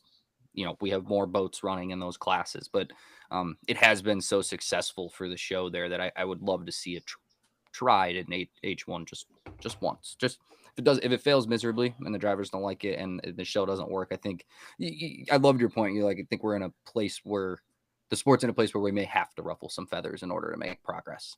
Yeah, well, let's get Brad on here. Yeah. Get in his ear. You should make this a drinking game, though. Oh, and we can do that. and then start talking to him about it. That's all we do on this podcast is ruffle feathers, so we're totally up for it. Perfect. We got great. Maybe I won't be back next year. Most of my inspiration for this is from Denny Hamlin, and that's all he does. Yeah. I did pull up that video of that we were talking about earlier, that tunnel video. Pull that up. Oh, of Eddie. Yeah. So this is a 2.5 stock. This is the same class that Kyle and Austin run. It's a Honda K20 motor. Used to be a Ford 2300 Lima motor from the 80s, and they finally are upgrading. They'll go through the see first. Out of that, he's got to wash his windshield. This is the first turn, so everything happens in the second turn. There is a boat on his inside. Yeah, there it is. So we can start you in this size boat if you would like. We have one of these as well. It's 100. That'd be sick. Y'all hit 106. So 106. We can work you up to the unlimited. That sounds good. This is where the tunnel gets a little tight.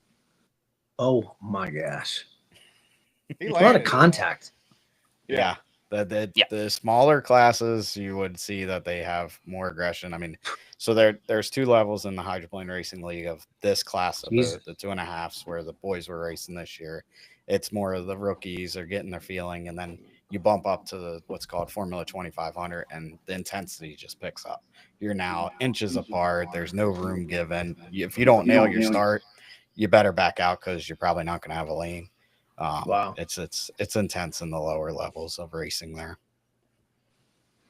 Yeah, it gets gnarly quick. It seems like there was somebody who tried to get me into a skiff.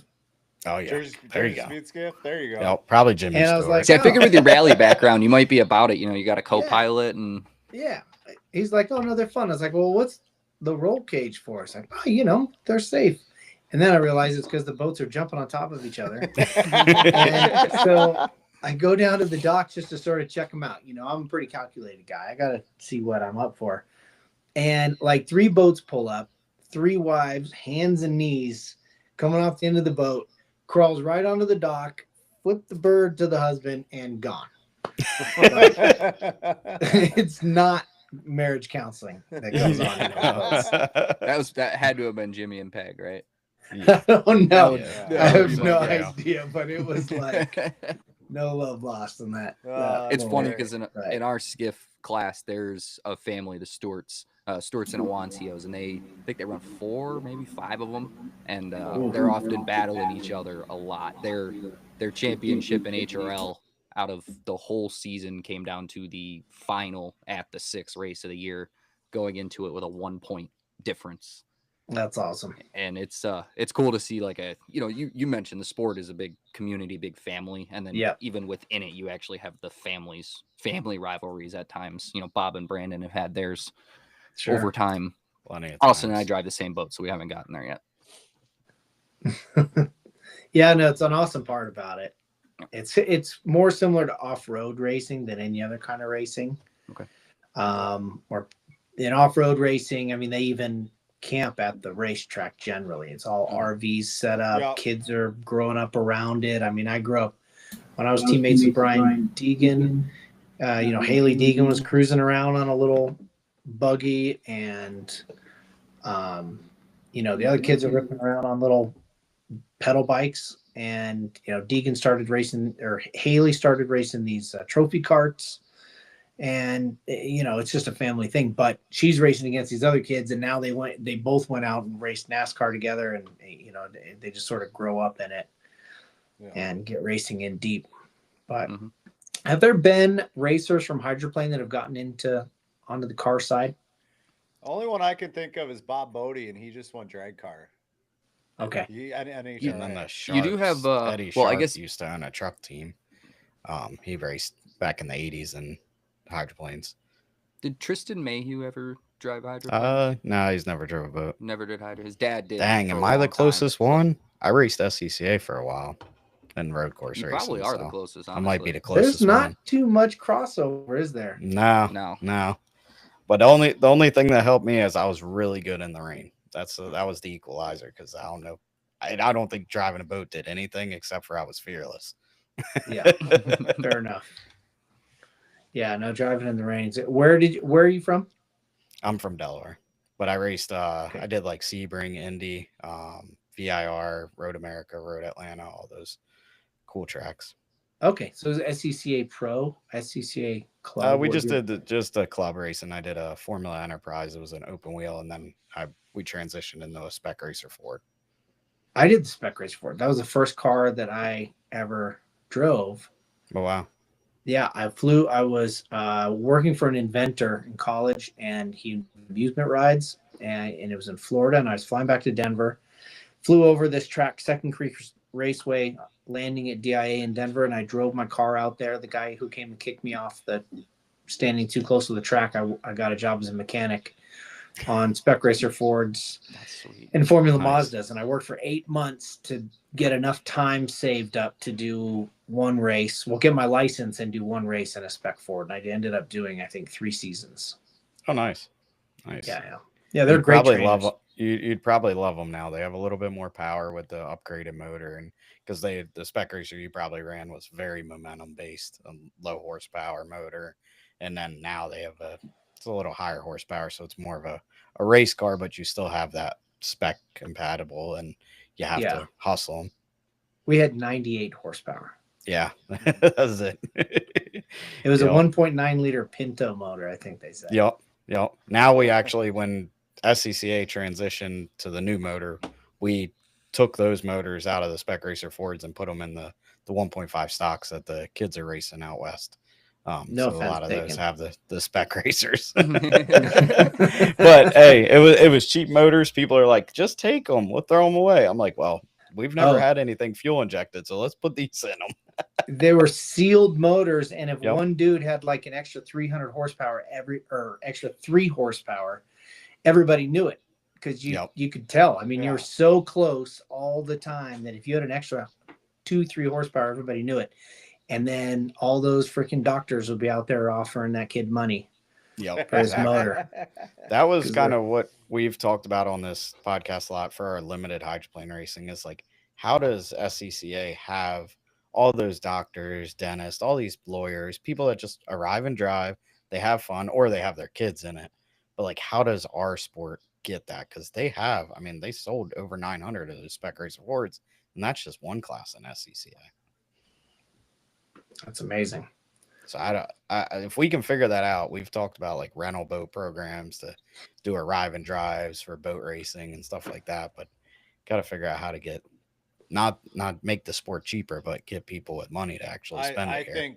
I think a rental program will work, where someone who doesn't want to work on the boat for hours at a time and get it to the race, they just want to fly in, drive up to the race, get in the boat and race, and then after they're done, just leave, pay and play. I think that is an awesome idea. and there needs to be more education on the safety of it. Yeah. People just have this preconceived notion that any racing on the water is what they drag racing boats that they watched one time. Yeah. Where people are flipping over at 200 miles an hour on the water. And Right. yeah. So that there needs, an arrive and drive program combined with some safety stuff. And you got to get some sweet photos to hang on your cubicle or in your office, right? So that the people in the office ask you about it. Yep. That's what makes kind of the grassroots world go around in a lot of ways. It's not, sometimes there's some ego involved. Yeah. So for sure. Got to scratch that itch. But an arrive and drive program would be amazing. We got to get working on that. Yeah. We got a couple comments. So Tom With little turbans, retired because of a car accident from car racing. And then we had Wild Bill and David Salt, Walder, raced in the 500, the Indy 500. Oh, wow. Okay. I know. And then was way before my time. Ain't no way I was. I think probably the most prevalent one right now. Wild Bill Cantrell. You can't leave out the last name. Yeah, that's what the Wild Madison Bill course Cantrell. is named after. Yeah. I think everybody got the point. So on that, and then Cannon Cushing right now. Oh He's yeah, doing- I he's forgot doing he's the- doing the the Circle car Track racing out there. Legends. There you go. So on that, for the H1 races you've been to, do you have a favorite? Can you pinpoint one that you really liked?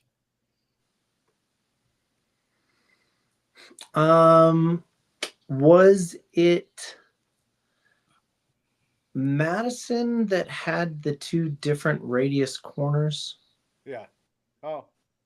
Yeah, they do, and I think Tri-Cities wound up having it because of something in the water they had to turn. But Madison's the river course, the rough course. So yeah, I didn't like the rough. Maybe it was Tri-Cities, but I like the different radius. Yeah. Yeah, we preach that all the time too. I thought that was a cool challenge for those guys wanting to sneak around the outside of everybody.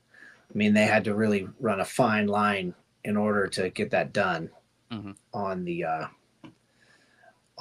tight corner. I did like how San Diego, how the water stayed nice. I mean, you never had a freaking roller in the course at all. It seemed like on the H1 side anyway. Yep. The saltwater aspect sucks.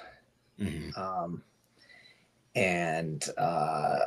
And that whole wind blowing through the middle, I mean, that's kind of something you can talk about it 10 times every single broadcast, but I'm sure it's terrifying sometimes to some of the drivers. Yeah. You saw J. Mike and Andrew almost bladed in that final. Yep. Yeah. Produced a great race. That was so awesome. Oh, yeah. Best one of the year. Best one in the last couple of years, honestly. Really? Yeah, that was really good. But just the fact that you're like, I mean, because that's the problem with the drones and everything you see on those river courses, you just see those white caps just building lap after lap and sitting there. And you watch the in car or the in boat on board, and they can't, you guys can't see any of that stuff until you're, there. It's a fifth of a corner away, and then you're just committed anyway. So why even bother looking at it? Yeah. And so it's like, I don't know. I like the fact that you could race super hard every single lap, knowing you weren't going to send yourself into rollers. That's fair enough. That's true. As a driver, I like it when it gets rougher. I feel like then the attitude of the boat comes into play. You got to really fly it over the rollers. You got to kind of look further ahead than just right in front of you to try to read the water conditions. So it's all to each their own. Fair enough. And it seems like the GP boats recover better. Yeah. Yeah. And we can back out of the throttle more, and you can kind of control the boat a little bit better. It seems like when the unlimited boats skip out, something bad's going to happen almost no matter what. It was every time this year. That's for sure. Yeah, pretty much. Any skip and a turn, they were gone. Yeah. But and for you, so you like the different radius? Oh yeah, we love it. We preach on here all the time for all facets of hydroplane racing that a big first turn and a tight second turn. That way you get through the first turn when everyone's lined up together coming from the start. it's a better turn to get through there clean, and then you roll down into a second turn that's really tight. I think even Tri-Cities could be even tighter just to make everyone kind of bind it up, and then you give that outside boat a little bit better shot to actually make up ground. It's for better racing. It just keeps the boats a little closer. When you have two huge turns, it generally caters to the inside boat to just walk away with it. So, if you have that teardrop course, it probably you could have more of those 2 boat battles, maybe 3 boat battles. That's why Detroit produced some of the best racing all time. I'd say consistently produced the best racing over the H1's history. I mean, not to take a, plus the fact that the straightaways are what, a friggin' mile and a half long each. Right. I mean, they're massive. Yeah. Well, hopefully we get to go back. I don't know if it's this year, but hopefully we get to go back there. That would be super cool. They're talking about like it's going to be this 2026. So hopefully. Yeah. Fingers crossed. We'll see. So I was pulling up our I was wondering what you were doing. Yeah, I'm trying to pull up Valleyfield because this is one race outside of H1 that you should probably put on your list to see hydroplane racing as a whole. Obviously, Grand Prix is the top class there, but they have everything. You have to experience. I mean, you've seen all the unlimited races, and if you want to see a race that is like unlimited but on a smaller scale, I guess not a smaller scale. But it give you an idea of the size of the course and how you have the bank on each side. They're all houses along the back stretch, and the whole front stretch is grandstands. You're so close to the bank there. Yeah. We can only fit 5 wide in a final for Grand Prix, and it's tight. There's no room in our class that they'll roll 5. 8 wide in that final. It gets a little tight for that outside guy. Wow. And then this is the tightest corner we race on in GPs. Oh my gosh. Yeah, see how it recovered from skipping out of that? Yep. So nice. Yeah, unlimited wouldn't. Dave Vilwalk did run an unlimited on this course, and he lost the skid fin and hit the shore. Yeah. That's horrible. Yeah. You could have said that was a one. They had like a one-on-one battles, like one started on one straight away. Yeah. You didn't have to go right into the crash part of it, Bob. Yeah, that's true. But they did. So by losing the skid fin, you mean it literally ripped off the boat, or it just ripped off completely because he carried so much momentum going into there. It couldn't hold it. Those things are rated for 60,000 pounds, apparently. Yeah. So it's they like beefed them up. Almost 10 G's you got to pull laterally to rip those things off. Yeah, he definitely ripped it off. It was crazy. Probably the worst case of that was J-Dub in Detroit. In Detroit, yeah. I could pull that one up. Have you ever seen that one, Tanner? No.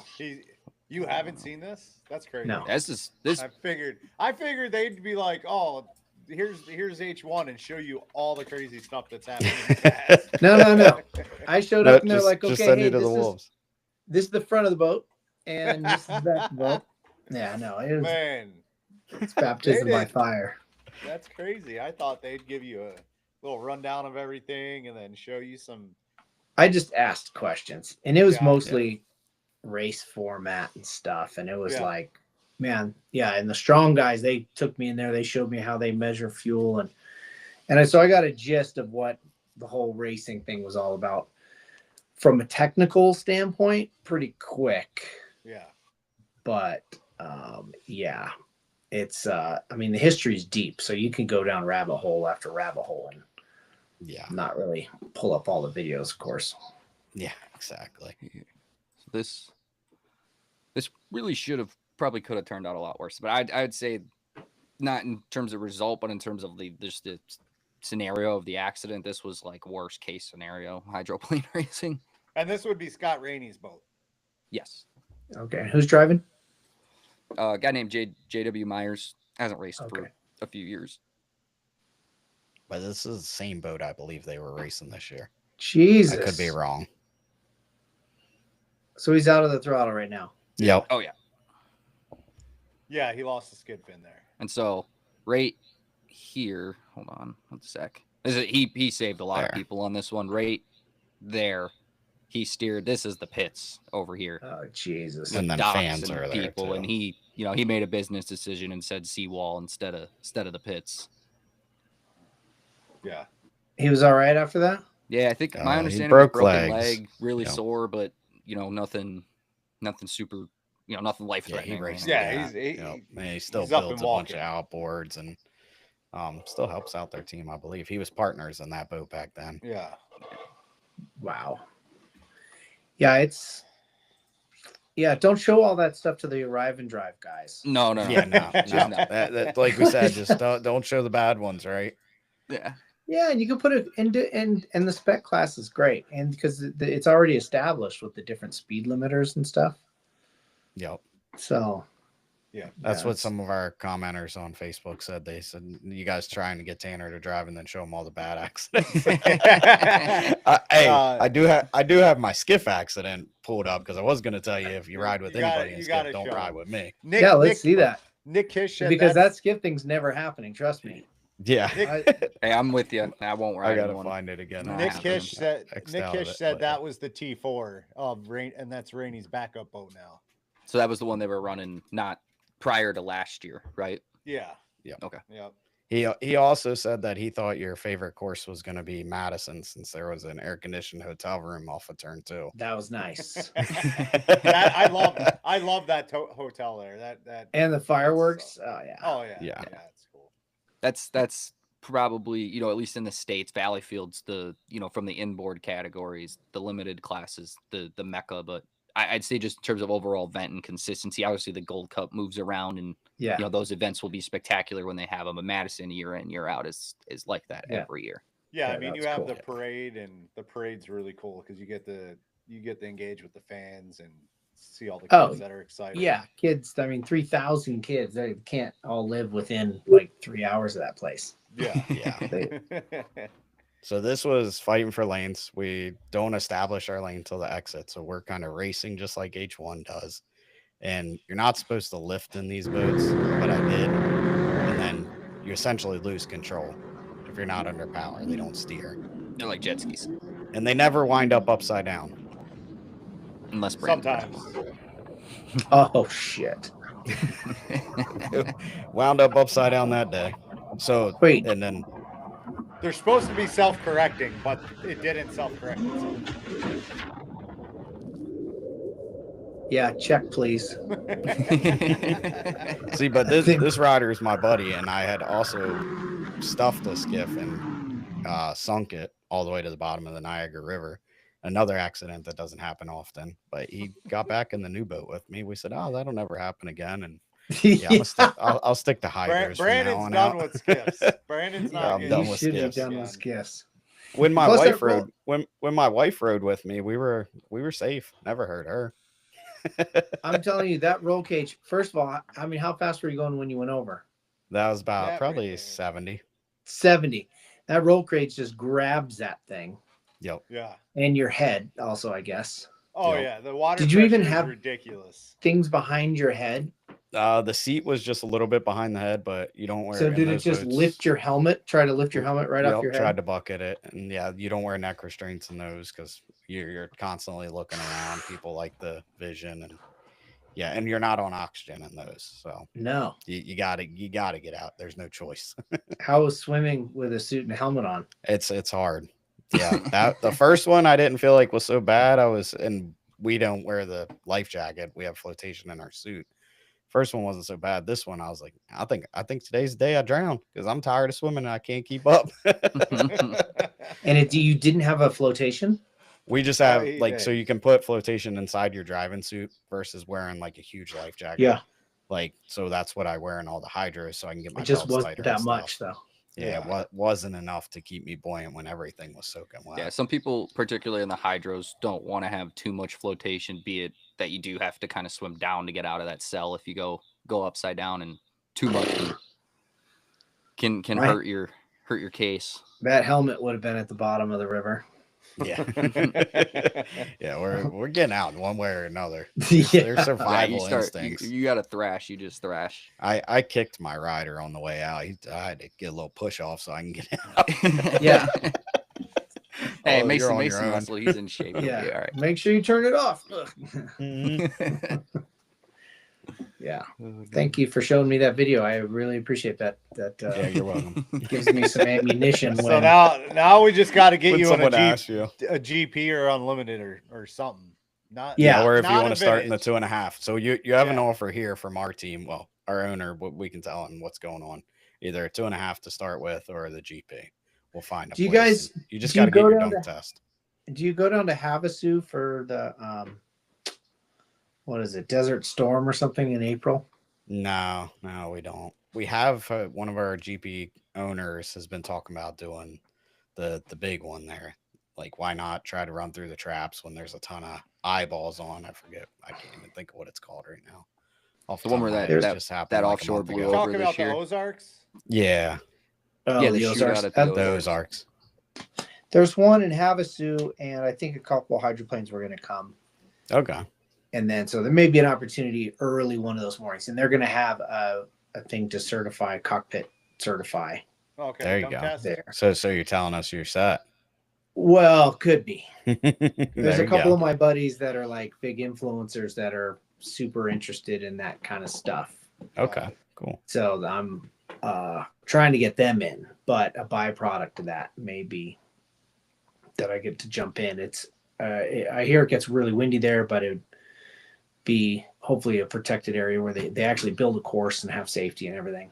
Okay. Nice. Yeah. We did race the Grand Prix race there probably 6-7 years ago. Okay. Dean Rojas was involved, so Yeah, we got Havasu on our simulator game. Actually, it's one of the Oh, nice. one of the courses on there. Has Yeah, anybody somebody said gotten you to play 2013. that yet?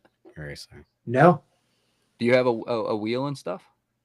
Like a sim wheel? I just literally threw it away. I'm Oh. genuinely.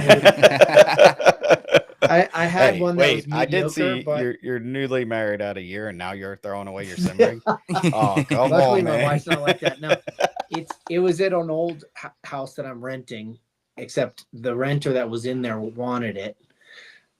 Ended up things didn't really come out of the situation great, so it was more a cut bait on that one and get another one. So yeah, I'd like to get something proper All right. There you There you go. go. Well, and you do up here. But yeah, talk when to- I get it, okay, I'll talk get the simulator. to Brad Luce or Nick Kish or even Rashawn Okay. on us. We'll get you. It's free. It's right on. Just Google it and Is it on basically goes down the. What's it? Is it on a specific physics platform like iRacing or something, or is it Nope. standalone? No, Standalone. Standalone. standalone. Yeah, a Nice. guy named Scott awesome. Przybylski, I believe.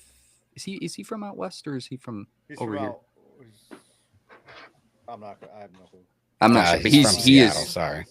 he has spent an ungodly amount of time developing that Just doing game it for fun. and tweaking it, and it's really cool. That's where me and Austin started. I don't think it was around when you guys got into it, but No, was we a just good, had to learn, bud. Maybe that's why you guys are afraid to fly the boat. 'cause of I the don't want to hydro hear it. sim. I'm surprised you didn't ask him where they got that throttle lock for the loop. Man, Yeah, think- no, I think that's I'm gonna be in something. the boat next I was year. gonna privately message him, be like, "Hey, I need that throttle lock." You think when hydro sim practice and starts, you'd be able to hit a start too. Yeah, dude. See, they don't work that consistent, man. Ouch. That's all we do on here. We just make fun of each other. So Yeah, Yeah. no, that sounds familiar. But guys, I think we've kept Tanner long enough. Do you guys have Oh, any yeah. last minute questions to wrap things up? no, I- heard everything. General, just super basic question. What is like your coolest motorsports experience that you've had? You've obviously had a pretty diverse motorsports background. I mean, just making the leap to when I realized I was getting paid to drive.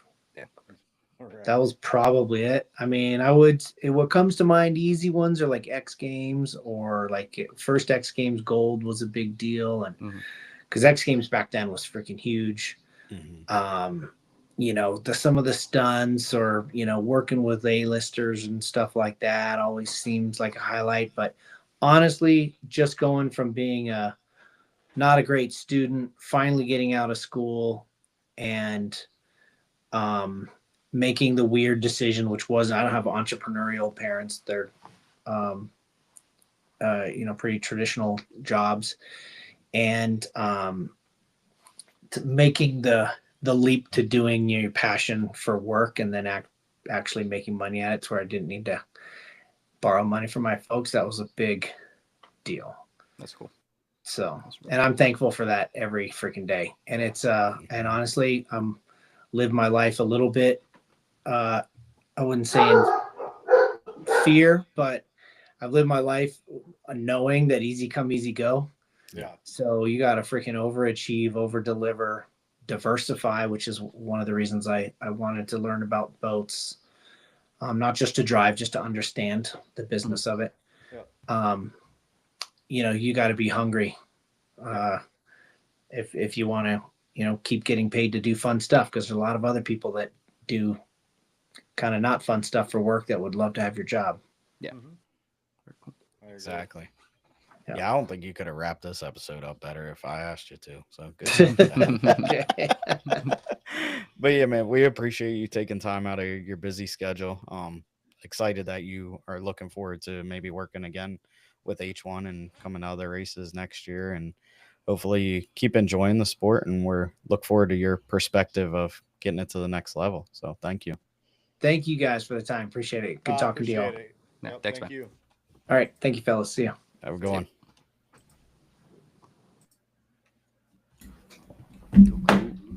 So there we go. Hour and 40 minutes. Thank you guys for the time. Appreciate it. Go ahead, Yeah, Austin. that one was gonna be long. How bad is this echo? It's pretty bad. Okay, I'll stay I didn't notice muted. it that much. It makes no difference. I don't talk anyway, so. Oh, yours Right, was it was exactly. your echo? Yeah, his headphones died. Oh.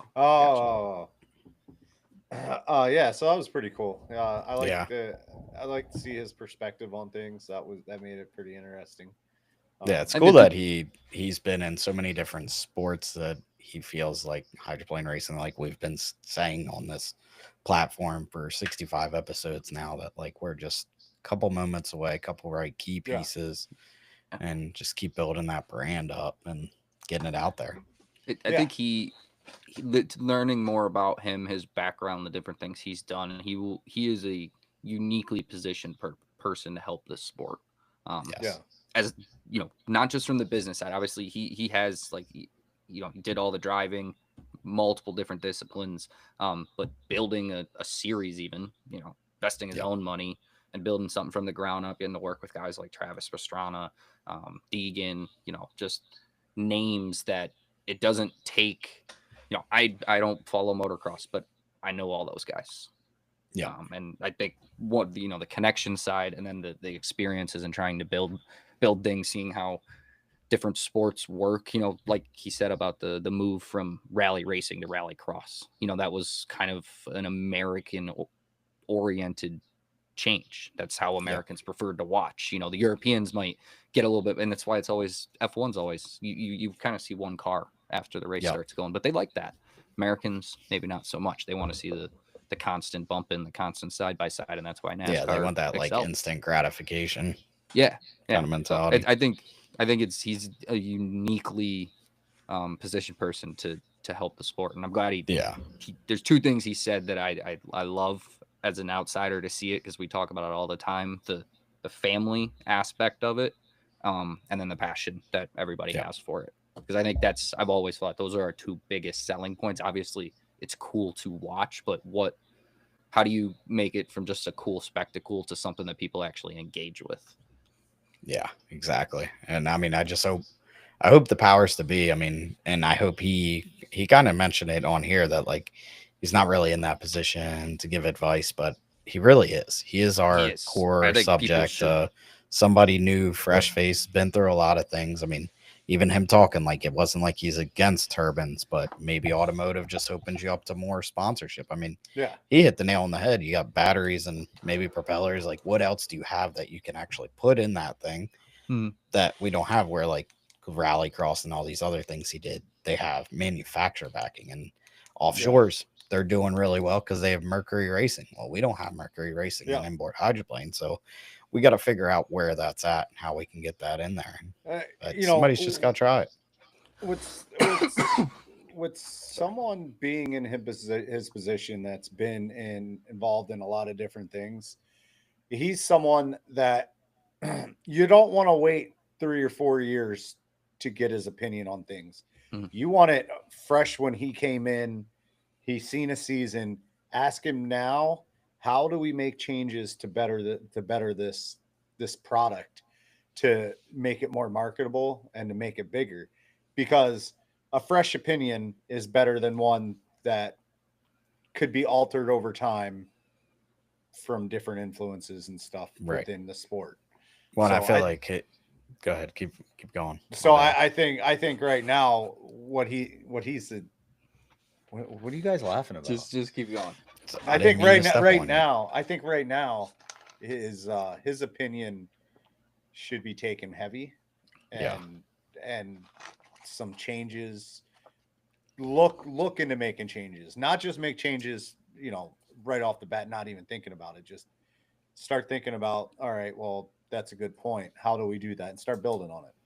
Right. Well, I think you hit on 2 good points is how we package it. Like the live stream's great, but we need to package this in the episodes that when you do get these viral clips, it points to a let's watch more. And the in boat racing, the ones that's doing this really well is offshore. They have Scrapyard Media doing some stuff for them, and they have that, their reels then point to a whole episode on going to Sarasota or Clearwater. Yeah, they almost have a reality TV show. It's a reality show. Really, I've watched a couple. It's really cool. And I think that's where a sport is. I mean, the live stream, you still need it, obviously, like we've talked about for the core fans and all that, but we need to invest heavily into that. And then the second thing was just how the tech inspections work. I think that's something that's really hurting this sport. I mean, I've said it, and I didn't really ask about the wording H1 Unlimited. How do you say unlimited? And then you have tech inspection for 20 minutes. But I think he's on the right track. Maybe we don't need to jump in the changing things, but just the winner's the winner. If they get thrown out for a technical violation, I mean, this is throw them out a day later. This is a forever problem that's never been solved. Every other type of racing declares the winner based on the results on the track. And then the freaking FIA for F1, they'll come out with an official internal document saying that it changed, and it makes a press release. Yeah. Everybody has accepted that is the lesser of 2 evils. Yeah. Cheating and whatever is just an inevitable aspect of motorsport and any kind of sport. I mean, that's why they drug test football players. I don't know if you guys kind of heard it too, but he did bring up one point very, very briefly, but was the number of races something else we just massively talk about of you can't have 15, 20 races that are taking up the whole year and try to pitch that as something that one company or 2 big companies can get behind. Having that smaller 8-10 races in this area might be the better move. Yeah, I think that's a good point. He did brief on that, but you have 4 next year, 4 at this point, good races. Now you focus all your energy on building a story around those races. When you go to Madison, you gotta build that story coming into that town, how that town transforms from not too much, but then all of a sudden this huge festival and all that stuff. And then go from there. We need to start opening up the tech side of things more.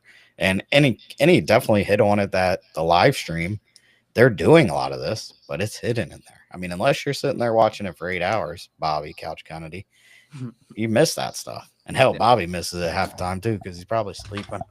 Well, I didn't see the prop segment. I forgot to ask him about that. Somebody told me he was learning about the props and talking, and he cut his finger. I forgot to ask him about that. But yeah, all that stuff's in there. But H1's starting to put that out as reels and stuff here recently. But I also feel like they missed the boat on that. Why put it out at the end of the season when you don't have something somebody could go watch? All that stuff should have been coming out. I was on a couch watching boat racing this Dang weekend. Right. A little purple at the couch. boat race. At the boat race. You fit right in. Is that the Geronimo couch? I get Man, that $5. Thank let's you. not even get started on that. Yeah, we had a great episode. We can't ruin this episode with the let's boat racing do a civil Caesars Creek recap. There is a lot of stuff happening in the world of hydroplane racing. Vote for Timmy Collins, and we got a lot to unbox, but we're not going to do it here. We're going to have to wait our seasoned veteran people that listen to our banter.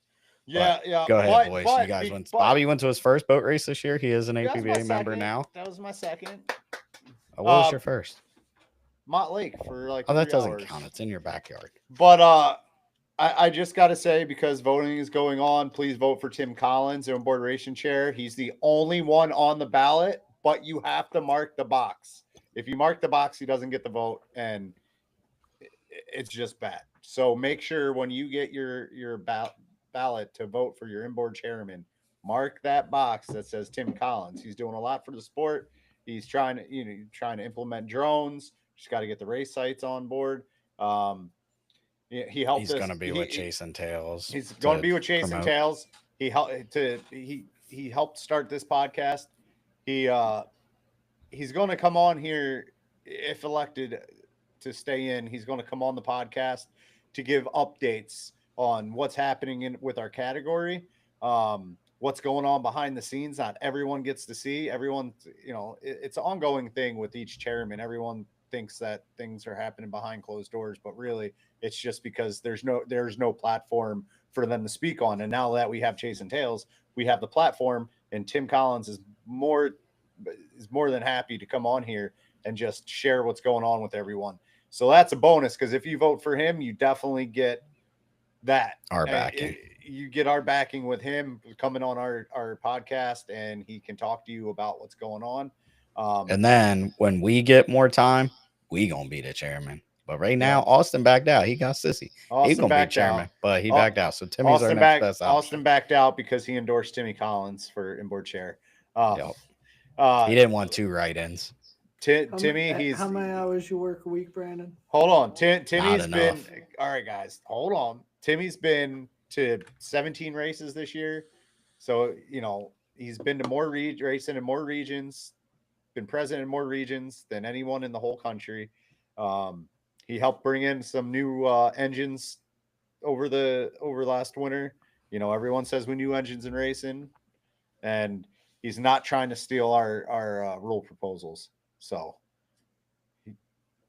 like someone else is. That's pretty much it. But, if you want to know what's going on in the world, you need Chase and Tails on your side.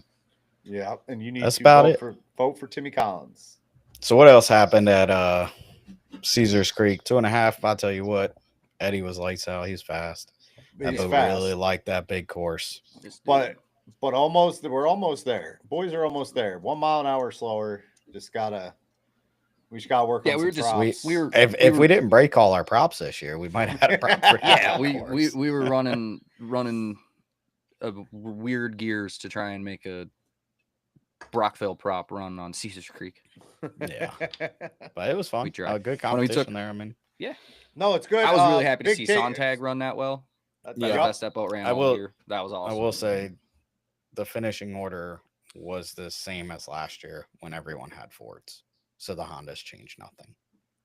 Correct. And big takeaway in the S class, Sontag made leaps and bounds with his Honda over the weekend. Just started working on some gears, and he picked up a lot of speed.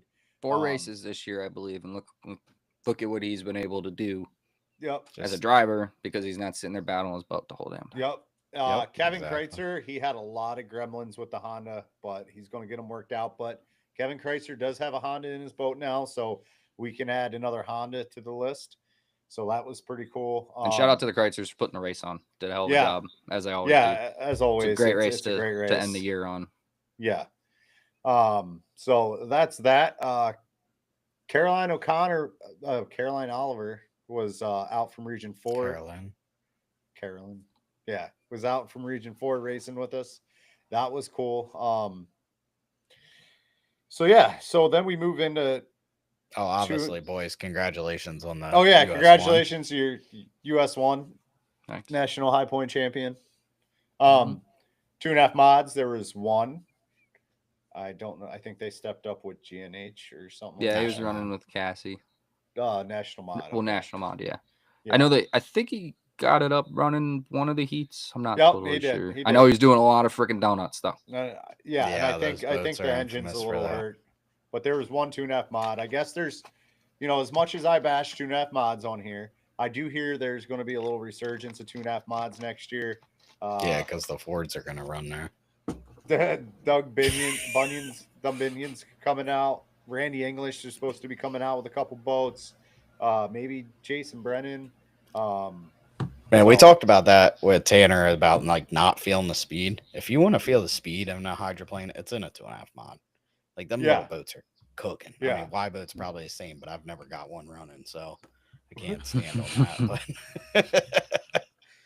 But So yeah. 350s. Let's see. Alex Manga managed to flat spin it in a straightaway. I believe the sponson was starting to come off, and going down the straightaway, the sponson was probably hanging a little weird, and it just caught the water and then spun him out. Yeah, it was like at the start finish line right at the Yeah. end of the race, and then it was just like straight, and boom. Yeah. So thankfully he's all right. Yeah, I know he was pretty sore. So then the new game on was the new game on came fast. out. Wicked fast. Game on, lights out. Like Wicked fast. they were super fast. It was interesting to talk to Patrick and just hear his thoughts on the new hull and how it's going. So I believe they're going down to Lakeland. I think the E8, Alex Manga's going down to Lakeland. The Game On's going down to Lakeland. 300, 242. 300, 242. Everyone's going. Fast field. Paul Barber, what are you doing, bud? You going down to Lakeland or what? The old Game On, the Beast is going. The old guy. Beast, Good job, Austin. He pays attention. It's going to be quite interesting down there. Fast field. I guess the E80 is going down to Lakeland. I feel like we can pretty confidently say there is going to be a 350 record set. I'm sorry, I think so. If that doesn't happen, I would be stunned. Yeah. I didn't mean to call it the E80. I meant to call it Geronimo. Yeah, that it'd be interesting. I'm really interested in Lakeland to see how that 1.25 mile course, because it's a big D. All they did was make the backstretch like basically a big turn. If that's going to be able to be fast enough in 350, I feel like that 1.25 mile record's obtainable. The mile one, Bobby said that thing's fast, but I talked to that was in Lakeland too, right? Jeff Bernard doesn't think that the 1.25 mile can be broke. It was set in Yelm. Okay, and, maybe. He just says it's stupid fast. So, but then he came out here and got spanked. So I don't know. Gunnar O'Farrell asked if there's going to be a mod class in Lakeland. I know Jim 8 will be there. Jim 8 will be there. That's really the only one on the East Coast other than Greg right now, though. That's Greg Isaac says he's not rushing because it seemed like what he was trying to say. He's not rushing. He wants to go through his engine properly. I think he might have heard it a little bit over the weekend. So but never count that guy out. He works harder than and I wouldn't be surprised if the English if Randy English shows up in Lakeland. I mean, it all depends on if he's in the country or not, because he travels a lot for work. But so there could be a 2.5 mod class. I mean, true 2.5 mods without 2.5 stock stepping up. I'm sure at the worst there will be a combined class. Yeah, they'll definitely have enough start. Yeah, so it was pretty cool talking to Greg Isaac and just hearing that there is a lot of people trying hard to come back with their 2.5 mods next year for a class. That's good. Yeah, true 2.5 mod class is cool to see. Yeah, because you know what? I like the 2.5 mod class, but what I don't like is seeing 2.5 stock step up to 2.5 mod class. Right. I mean, there's just such a speed difference. I would rather the 2.5 mods combine with the 350s for the weekend to run, because they're closer than speeds than a 2.5 stock. Yep. So I agree with that. We'll fix that. We'll put that when the rule proposals do. We'll put that rule in. We got to start writing, guys. We got to start working on our rule proposals, and we're going to have an episode just rifling stuff off up over here. Those are our most fun episodes, right, Bobby? Yeah, I mean, look, I like talking to like Brent Hall, Tanner Faust, and some people we had on here, but most of the time I'm just like, I get bored with it. You know me. Because you want to be on here spreading lies, bro. Spreading lies. Shut us down. Haters gonna hate. And but yeah, we're gonna have those episodes coming soon. I don't know. We're supposed to have a guest on next week. We gotta see if he got that French connection. Old Mark Thurett.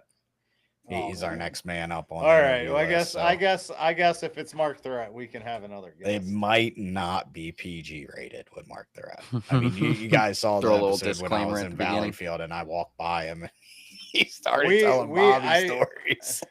Man. Good thing I didn't have good internet connection. We might not work next Wednesday, Kyle, because I don't think I ever talked to Mark Thurett without drinking. Sounds good to me. It might be a drink. We'll just get some private stock. We'll be drinking some rum. Private stock.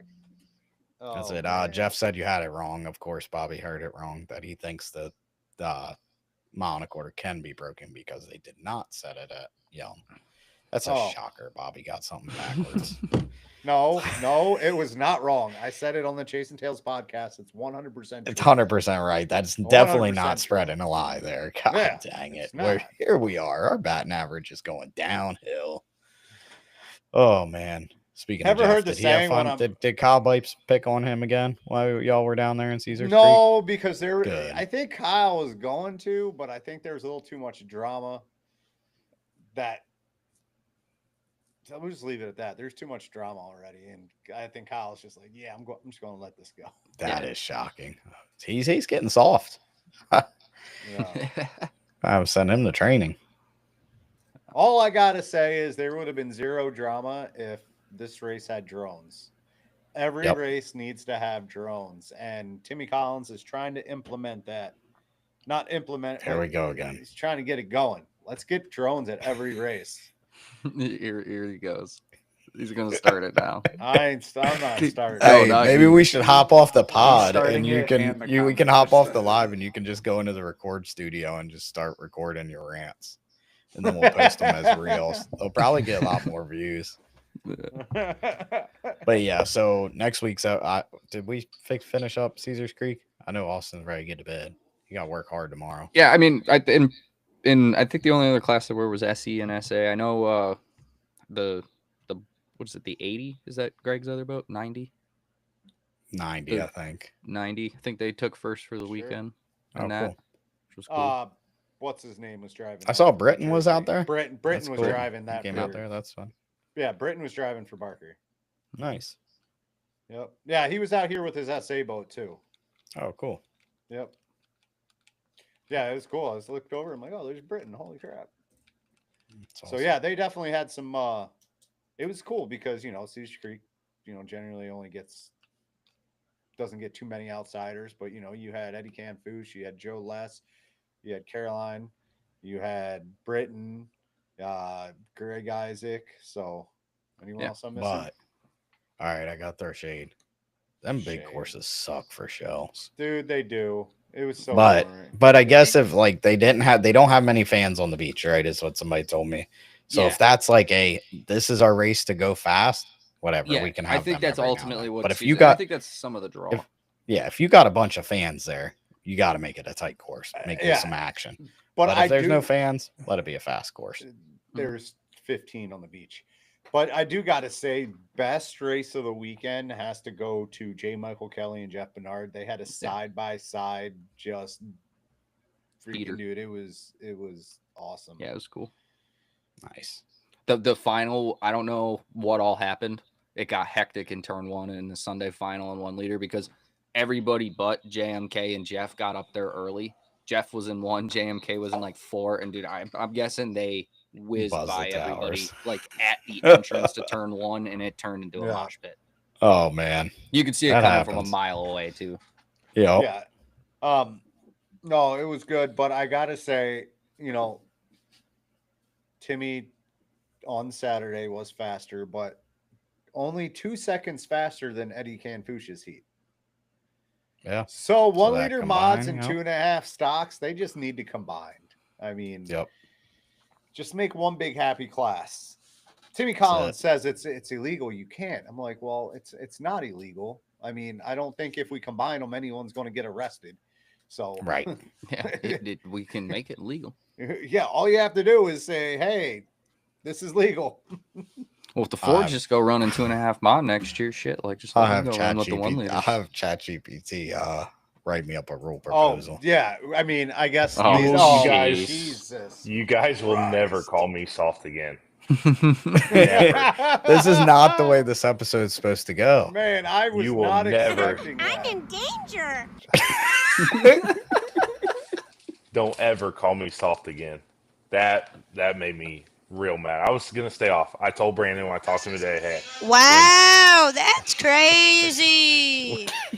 When Tanner got off the podcast, I was gonna hop on. I was like, you know what? It was a good podcast. I'm gonna stay off. But as soon as you bring out the soft word with me, I'm gonna get this thing shut down. We're gonna save that for next week. Yeah, we'll see you guys. This is I'm telling you, with everything going on, Chasing Tails needs like a special night this week, like Thursday night craziness. I've been doing some measuring. Dr. Phil episode. I think I figured out what 4 boat links is, so we can talk about that Thursday. Okay. Did you do the picture thing? Pick. Yeah. I've seen that before. So we have one down at Madison when Steve David, or down at the boat shop when Steve David got called in Detroit. So I took that and then made my own, and I'll have that ready come Thursday. 6 inches? 6 inches. All right.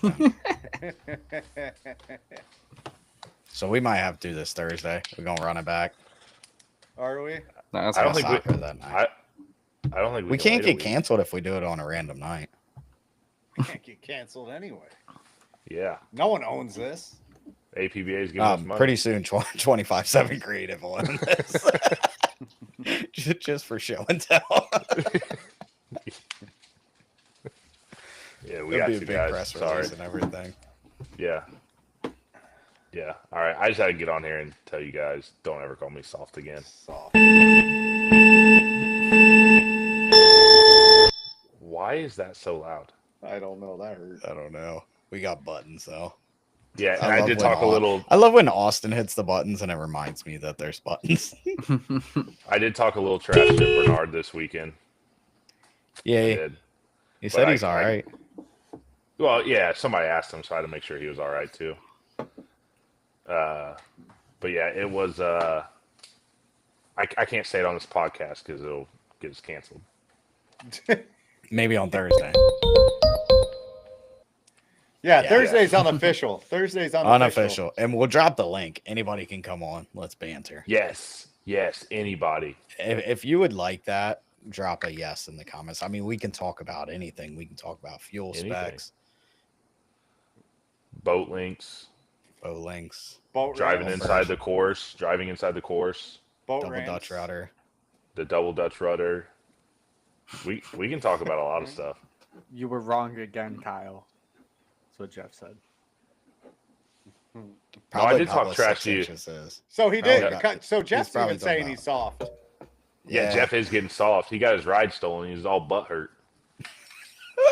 Jesus. Oh man. Yeah. I like how my text is full of things you were saying about what's going on in the world of H1. I had some breaking news in there, but we can't announce that. That would be can't. bad. We cannot announce that one. We tried to pull it out of Tanner, but he ain't trying. He's smart. Yeah, I mean he's been there, done that. Well, he dropped some things that. So what'd you think about his thoughts on the sport? I mean, it's right from a new fan coming in. It's confusing as shit. I just got your outline for the night.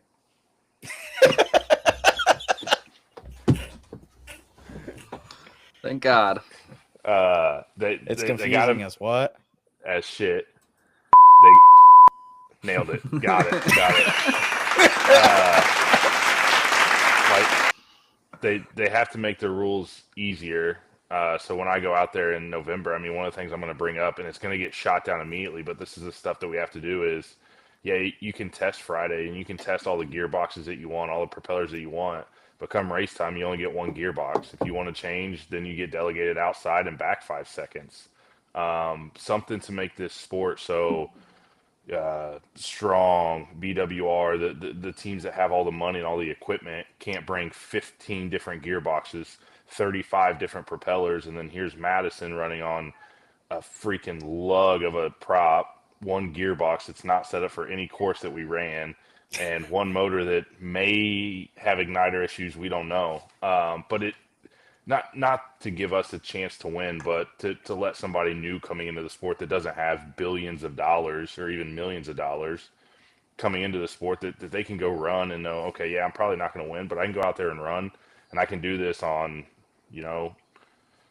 not counting the boat, I can run it on $100,000 a year. The teams that are running it on $1 million a year, why not just go drive trucks in the truck series for the whole year? You're going to get more eyes on your product. I just don't get it. I don't get it. We got to make it more cost effective, and we got to draw new fans and make it easier to understand. And it's like I said, when I get up there November 15th, I'm probably not going to be very well liked because I'm going to bring up all kinds of stuff, but you have to throw stuff. Tanner will have your back if he's there. Yeah, you got to ruffle feathers. I don't think he'll be there. I'm in an invite-only meeting, so I don't think he's invited. He was not on the list. Yeah, I was invited too. I know. Trey Jeff was Bernard. Yeah, Jeff will probably be there. I'll give him more crap there. Yeah, you'll have to get him on your side. Maybe there's something Jeff can discuss with him to get on the right direction. I like Jeff. He knows Jeff. a lot about this stuff. Yeah, he knows a lot. But how do I say this politely? It's the way it's always been type stuff. I mean, all the boat racers that have been around it for a while, they want to keep it the same, which is good. It's what makes unlimited hydroplane racing great, but the sport is dying. I think it's on the up and up. There's money backing it now. There's smart people backing it now, but now is when you really have to capitalize on some of that momentum and not go backwards and just keep doing it because it's the way we've done it for 60 years. It's the way it's always been. It's worked. But I want to go to a one-day event, but that's not going to happen. I have so many different ideas. Why do you have a knife? It was just sitting here, so I'm just playing with it. Jeez. But yeah, do you want to save your ideals for Thursday, or I'll have this more. Like the Chasing Tails first ever 3-hour podcast? I ain't editing this. No, we could probably end this podcast. Shut up, Bob. Nobody cares about you. Shut up. And Austin's sleeping already. And you said Wednesday we're gonna cancel work for whatever because you got to talk to Mark Theoret. Kyle's not gonna show up on time anyways. Bro, don't even start with me. Bob was 45 minutes after me today. I don't. But I was still working. I was at Kyle Home was still Depot. sitting in his car, but he was Yeah, there. By the time Bob got there, all the sanding work that needed to be done was done. Dang, tough right. guy. Yeah, tough guy there. Tough guy there. I just love having to listen Brandon, to how I don't show up to work on time. But did you get the boys a new clock for the boat this weekend? Yeah, put a new one in there. Fresh. Kyle nailed a couple starts. Now Dave said they weren't Hall of Fame worthy, but he was at least up there. It's all good, Kyle. It's all good. Keep your head up. You did good this week. So Jeff says he agrees there's changes that are needed. The only thing he really doesn't agree with is assigned lanes and unlimited. So you might be able to get some good ideas. And this is one of those things where just because he doesn't agree with me doesn't mean that I'm wrong or he's wrong or anybody's wrong. It's okay to disagree with people. Lying. You're not lying. Right? Yeah, you don't need to get people canceled because you don't agree with somebody. Like it's all good for people to disagree on some things. But Jeff, I'm right. You're wrong. It sounds like a DIE shit. DEI. Yeah. DEI. Jesus Christ, dude. Jamar, I'm dyslexic. I can't help it. Hey, Jesus. did you see Jamar Gibbs this weekend? He had a pretty good game. It's all good, Kyle. Keep your head up. Hey, in this podcast, Kyle, you got the outro. Let's go. Fantasy. Oh, I almost clicked that don't play one. That would have been bad. Kyle, you got outro. Let's go. We're done. See you Thursday. Do we even have anybody watching this? Yeah, we still got 32 people listening to this banner. Well, shout out to you, 30, for sitting there listening to talk to each other for the last 20 minutes. Dude, we've been over 30, 40 for 2 hours, 14 minutes now. Do you want to hit this outro or you need me to do it? I can do it. Shout out to the 30 that are still watching. I don't know why you're still watching. We got a impromptu episode going on Thursday. Had a good conversation with Tanner Faust. Think he aligns with a lot of what Chase and Tails feels about the world of hydroplane racing and the direction it needs to go in, and hopefully we can see some big changes this offseason and get things going in the right direction a little more. Thanks for watching. Yeah, I appreciate that. Sorry to ruin your outro. But Jeff said shorten the courses to 2 miles. U12 ran good on there. Madison's got to go back to a 2 mile. All right, folks. We'll see you next.